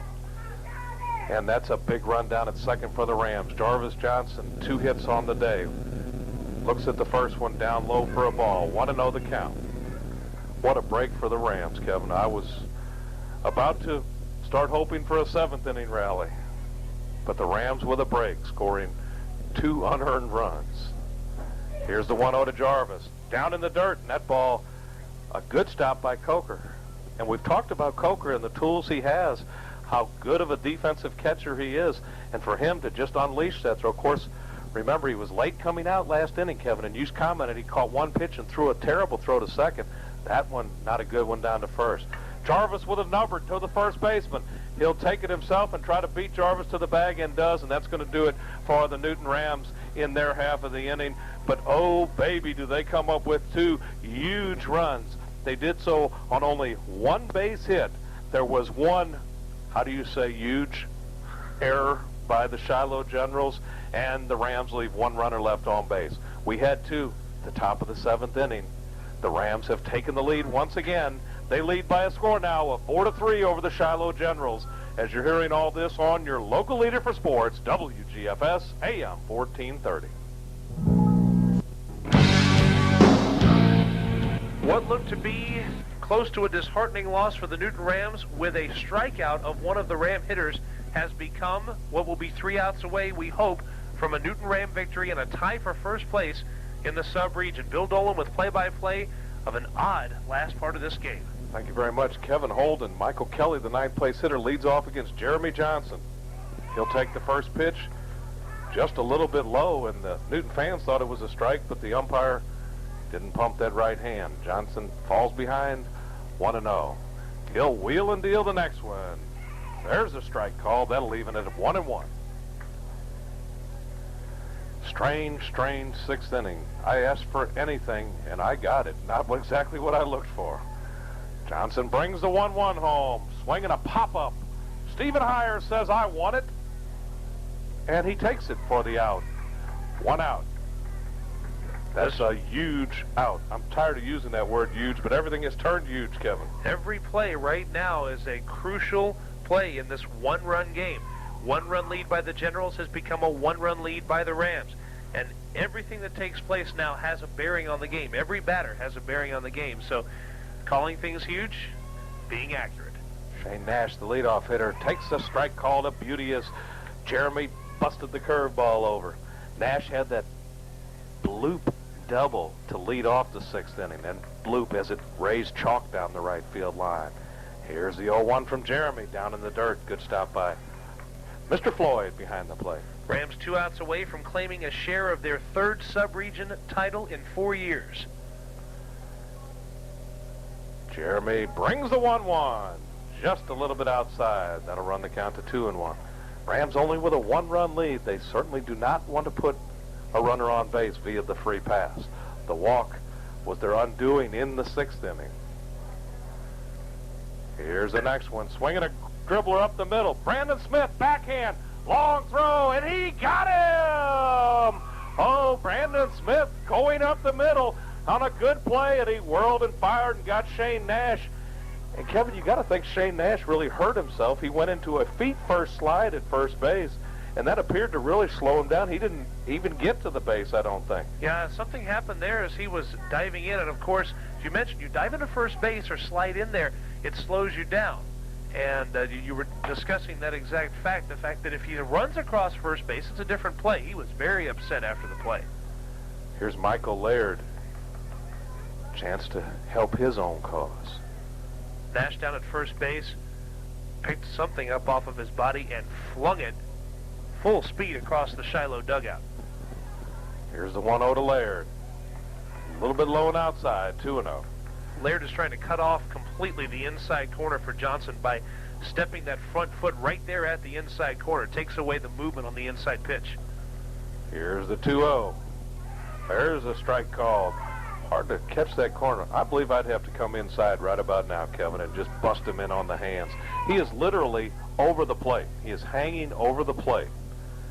2-1 the count. Jeremy brings it home. Swing and a miss. Strike 2. That evens the count at 2-2, and the Rams are one pitch away from clinching a tie in their side of the region. Jeremy checks his sign. Floyd gives it. Here it comes. Ball 3. And the tension continues to mount. That runs the count full at 3-2. Michael Laird stands to be the losing pitcher after striking out a hitter. Jeremy readies. Here's the pitch. Swing and fouled back to the backstop, and we'll do it again. Classic Newton-Shiloh down to the last out. Exciting late season matchup. You can't ask for it any nicer than this from Riverside Park. A far cry from the 10-0 whitewashing earlier this year. Jeremy readies. Here's the 3-2. Swinging a dribbler. Up with it is Plug.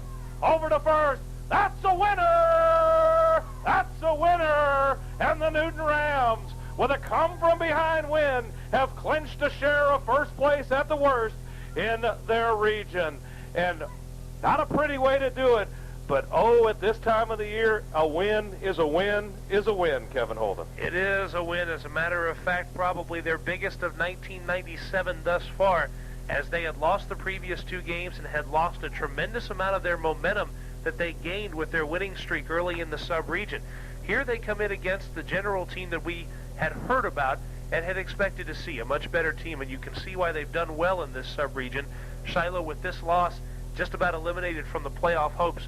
But the Newton Rams coming back and getting the luck of the draw, the strikeout turns a loss into a win, and it's by one of Newton's own hitters who struck out that turns the loss into the win. You would never have expected this. This is a fantasy situation for Roderick Henderson, who has struck out and is on cloud 9 because of it, because he drove in 2 runs having struck out. And an error by probably, if you had to pick a player on this Shiloh team, you'd less likely to make an error, particularly on a play like that. The ball well out in front. He didn't have to throw into the runner. It was not a tough throw. Had plenty of time and just gunned it away. The time was definitely not a factor for Coker. He got out in front of the plate and may have been a little off balance, but I thought he balanced himself well to make the throw. But once again, sometimes when you have to make the one last final throw to nail it in the coffin, it doesn't work out. And for Coker and for his Shiloh teammates, who have to be awfully disappointed, because that one play, you understand, a strikeout has knocked them probably out of this playoff race in 8 Quad A Division B. That's the way baseball goes sometimes. Sometimes you win, and sometimes you should win and don't. And sometimes when you shouldn't win, you do. And although not pretty, it's a win and a huge one for the Newton Rams. We'll be back with the totals and highlights and the WGFS Player of the Game right after we hear from our sponsors following this big Newton Ram win as they defeat the Shiloh Generals 4-3 on WGFS AM 1430. And we're back from Riverside Park, Newton High School. Bill Dolan brings you the totals of a very happy Newton Ram win over the Shiloh Generals. They'll take it any way they can get it. Reminds me of an old early 80s White Sox slogan, winning ugly, but they won. Well, as somebody else said, winning isn't everything, it's the only thing. In that case, they got the only thing, which That's is right. the win. And not a whole lot of real highlights in the ball game, but not a game with a lot of hits. Actually, some good pitching,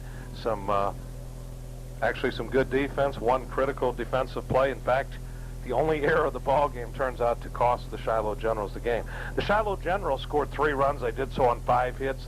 They did have the 1 error, and they left 5 runners on base. Michael Laird, who came in and did a pretty good job in relief, ends up getting straddled with the loss because of the error, and he takes the loss. For the Newton Rams, they scored 4 runs on only 4 hits. And Kevin, that's got to worry you a little bit. The bats have really gone silent, and not a good time for that. Played flawlessly in the field, no errors, stranded 6 runners, and we thought that was going to hurt for a while. Jeremy Johnson comes in and blows the save and picks up the win due to the strikeout. So the win for Jeremy Johnson. Excellent work by Doyle Baker, though, although he appeared to really tire in the 6th as he started getting walkitis, and that hurt him and forced him out of the game. But Jeremy did what he had to do to finish it off in the 7th inning as he retired the side in order without any excitement, thank goodness. And Jeremy Johnson gave up a double, of course, to put Shiloh back ahead. But after that, did things the Jeremy Johnson way. If you notice, a ground out by Coker ended the 6th. Little pop out to Hires, first out in the 7th, and a ground ball to second for the 2nd out of the 7th, and a ground ball to 3rd. That, if you had to pinpoint Jeremy Johnson baseball, the ground outs and the weak pop outs in the infield, that's how it's done. Of course, Lesniak reaching on the fielder's choice, that was also a ground ball in which Easterday came home and retired the batter. So, again, Jeremy Johnson doing what he does best, despite that double by Vader. Definitely, and of course, as you look at that play, the ground ball where Matt Easterday playing in, charged it and threw a perfect strike to the plate. How many times do you see that play botched on any level, particularly on high school? But a perfect throw, and Lane Floyd had the plate blocked, the runner, not a chance. And Mathis was out 5 feet, and of course he had to come, didn't have a choice, breaking on, well, the bases were loaded, right? Or was it? No, 2nd and 3rd. 2nd and 3rd, but he broke on contact, and Matt Easterday easily gunned him. And that was a real critical point of that inning. But, of course, the key play in the game, that if you were going to do a play of the game, a strikeout in the 6th inning, that should have been the 3rd out of the inning, and probably taken the momentum completely away from the Rams, as they had runners at 2nd and 3rd, nobody out. Stephen Hires, a strikeout victim, went down swinging. Brandon Smith went down swinging. And Roderick Henderson, the last hope in the inning, appeared to have gone down swinging. The ball didn't kick away far. The catcher Chris Coker jumped on it out in front of the plate, and he just waited to call him out at first base, and suddenly my voice went a little higher and yelled a little bit as the ball went all the way into the right field corner. 2 runs coming around to score, and that proved to be the difference in the game. You're talking about a play in which the Generals could have taken control of this game literally. With Henderson's strikeout, if that throw is made to first base, the top of the order comes up. They haven't seen Laird yet, the 1, 2, and 3 spot, seeing him for the first time after seeing a more off-speed throwing left-hander. So it would have been a tougher adjustment for Johnson, Moon, and Baker. Maybe they make the adjustment, but maybe they don't. And maybe the Shiloh Generals go on to a win in this game if that throw is made to first base. And maybe if they win that game, they move on and take a playoff spot if that throw is made cleanly to first base. So a game of what if, and a lot of times even a season will come down to one play. And one good play, like the throw Easterday made home, can make the difference in a game. One bad play, the throw to first base, can make a difference the other way in the game. When it came down to it, it comes down to 2 plays. The Rams did get the chance to make the play. Shiloh could not, and that's why the Rams came up on the top end of the scoreboard. Well, Kevin, as we kind of look and trying to decide a player of the game, we noticed Jarvis Johnson with some key plays. Ryan Moon played well defensively. Doyle Baker, an excellent job of pitching. Lane Floyd, a good job once again behind the plate. Matt Easterday scoring what proved to be the winning run, had a base hit, good play in the field. Stephen Hires with some excellent digs at first base, also with a base hit. Brandon Smith came up with a sacrifice when he needed, made a good play on a ground ball in the 7th inning. And Roderick Henderson, the designated hitter, strikes out and wins the ball game. That's a whole lot of players. They all have one thing in common, though. They are seniors, and the senior class will receive our WGFS Players of the Game. Senior class contributing. Of course, this was their special day. They were honored before the game. Every senior came out, had their pictures taken with their parents. Very special moment. They give 4 years of themselves to this program, to making this program good. And now, as the senior class, they are the ones counted on to set an example and to lead for everyone behind them. The juniors, the sophomores, the 9th grade team, the JV team. All of them look up to this senior class for not only leadership and example on the field, but the same off the field. And you can say of this senior class that it is a quality group of young men, both on and off the field. Well-deserving, and they get the players of the game. Well, as you were announcing at the beginning, about half of them, their names came up as being selected as positive role models for the DARE program. That's an impressive thing considering how many seniors there are in the entire high school, and for that many of them to be on this team, that tells you something about the integrity and the type of people on this team.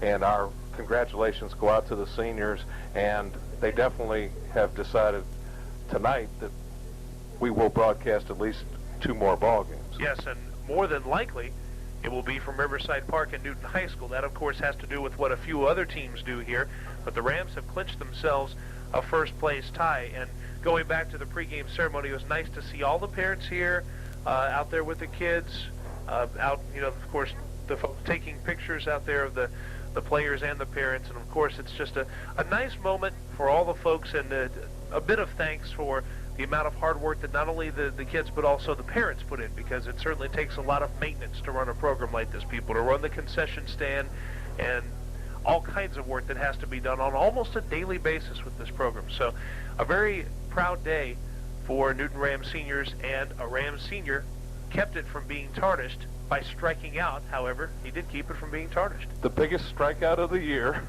goes to Roderick Henderson as 2 runs score on that. Speaking of the concession stand, we need to say another special thanks to them. They have kept our throats from going dry as they've kept us supplied through this year, and hopefully we'll get a chance to talk about them a little more during the playoffs, as hopefully the Rams, of course, all they got to do is beat Brookwood Monday, and it's a definite the whole series will be played here. That would be a big boom for the Dugout Club and Newton High School. The income coming in and everything of the playoffs, you'd love to see it come here. Of course, a beautiful place here to hold it. We've always felt like the region playoff should have been here, and of course I think this is the year that they actually would have if we're under the old system. They changed the system, but the good thing about this system is you can hold it year after year after year if you win your side. And I like the idea of the better team in high school, of the better teams hosting that sub-region tournament. One, I think it's a benefit of actually winning the most games in your sub-region. The other part of it is that you get a situation in which you have more support from local fans, because part of what took place and part of why I think this happened this year was last year the region tournament was held an hour away from any other school that was in it at Clark Central High School in Athens. What that meant was the teams that were in it, Parkview, Norcross, Heritage, Newton, all had at least an hour drive to the region tournament. Clark Central, of course, benefits monetarily, and that's nice, but Clark Central didn't make the playoffs, and it's such a far distance that fewer fans got the chance to go to the tournament. I like this idea much better, and of course you have to like it if you're going to get a chance to do more games right here from Riverside Park, probably one of the nicest places around. And you really like to see a team benefit monetarily who's got a team in the playoffs. That's really only fair. I mean, like you said, Clark Central benefited, and a lot of people went from Newton. I mean, there was a large contingent that went up there, more so, I think, than any of the other schools. But I'm sure if the game were here, there would have been 3 times as many. Absolutely. I know, and of course, fortunately, we were able to bring those games, and of course, we're going to bring all the playoff games this year because we like to. And we're your sports leader. Your local leader for sports. As we have brought you not 1, but 2 baseball teams this year. And we're going to continue bringing you the Newton Rams through the playoffs. And, of course, the Hard Luck Cafe Wing Ding inning keeps driving on. 100 hot wings up for grabs. I guess that's going to do it, Kevin Holden. And we'll be sure and let everyone know when our next broadcast will be. It's probably going to be Wednesday at some point in time. I believe that's the start of the playoffs, hopefully coming to you from Riverside Park. The Rams have definitely clinched a playoff spot. We want to say thanks to a cast of thousands, including executive producer extraordinaire Brian Chrisman, and for my broadcast partner, the other half of the dynamic duo, Kevin Holden. This is Bill Dolan saying until probably Wednesday night. See ya.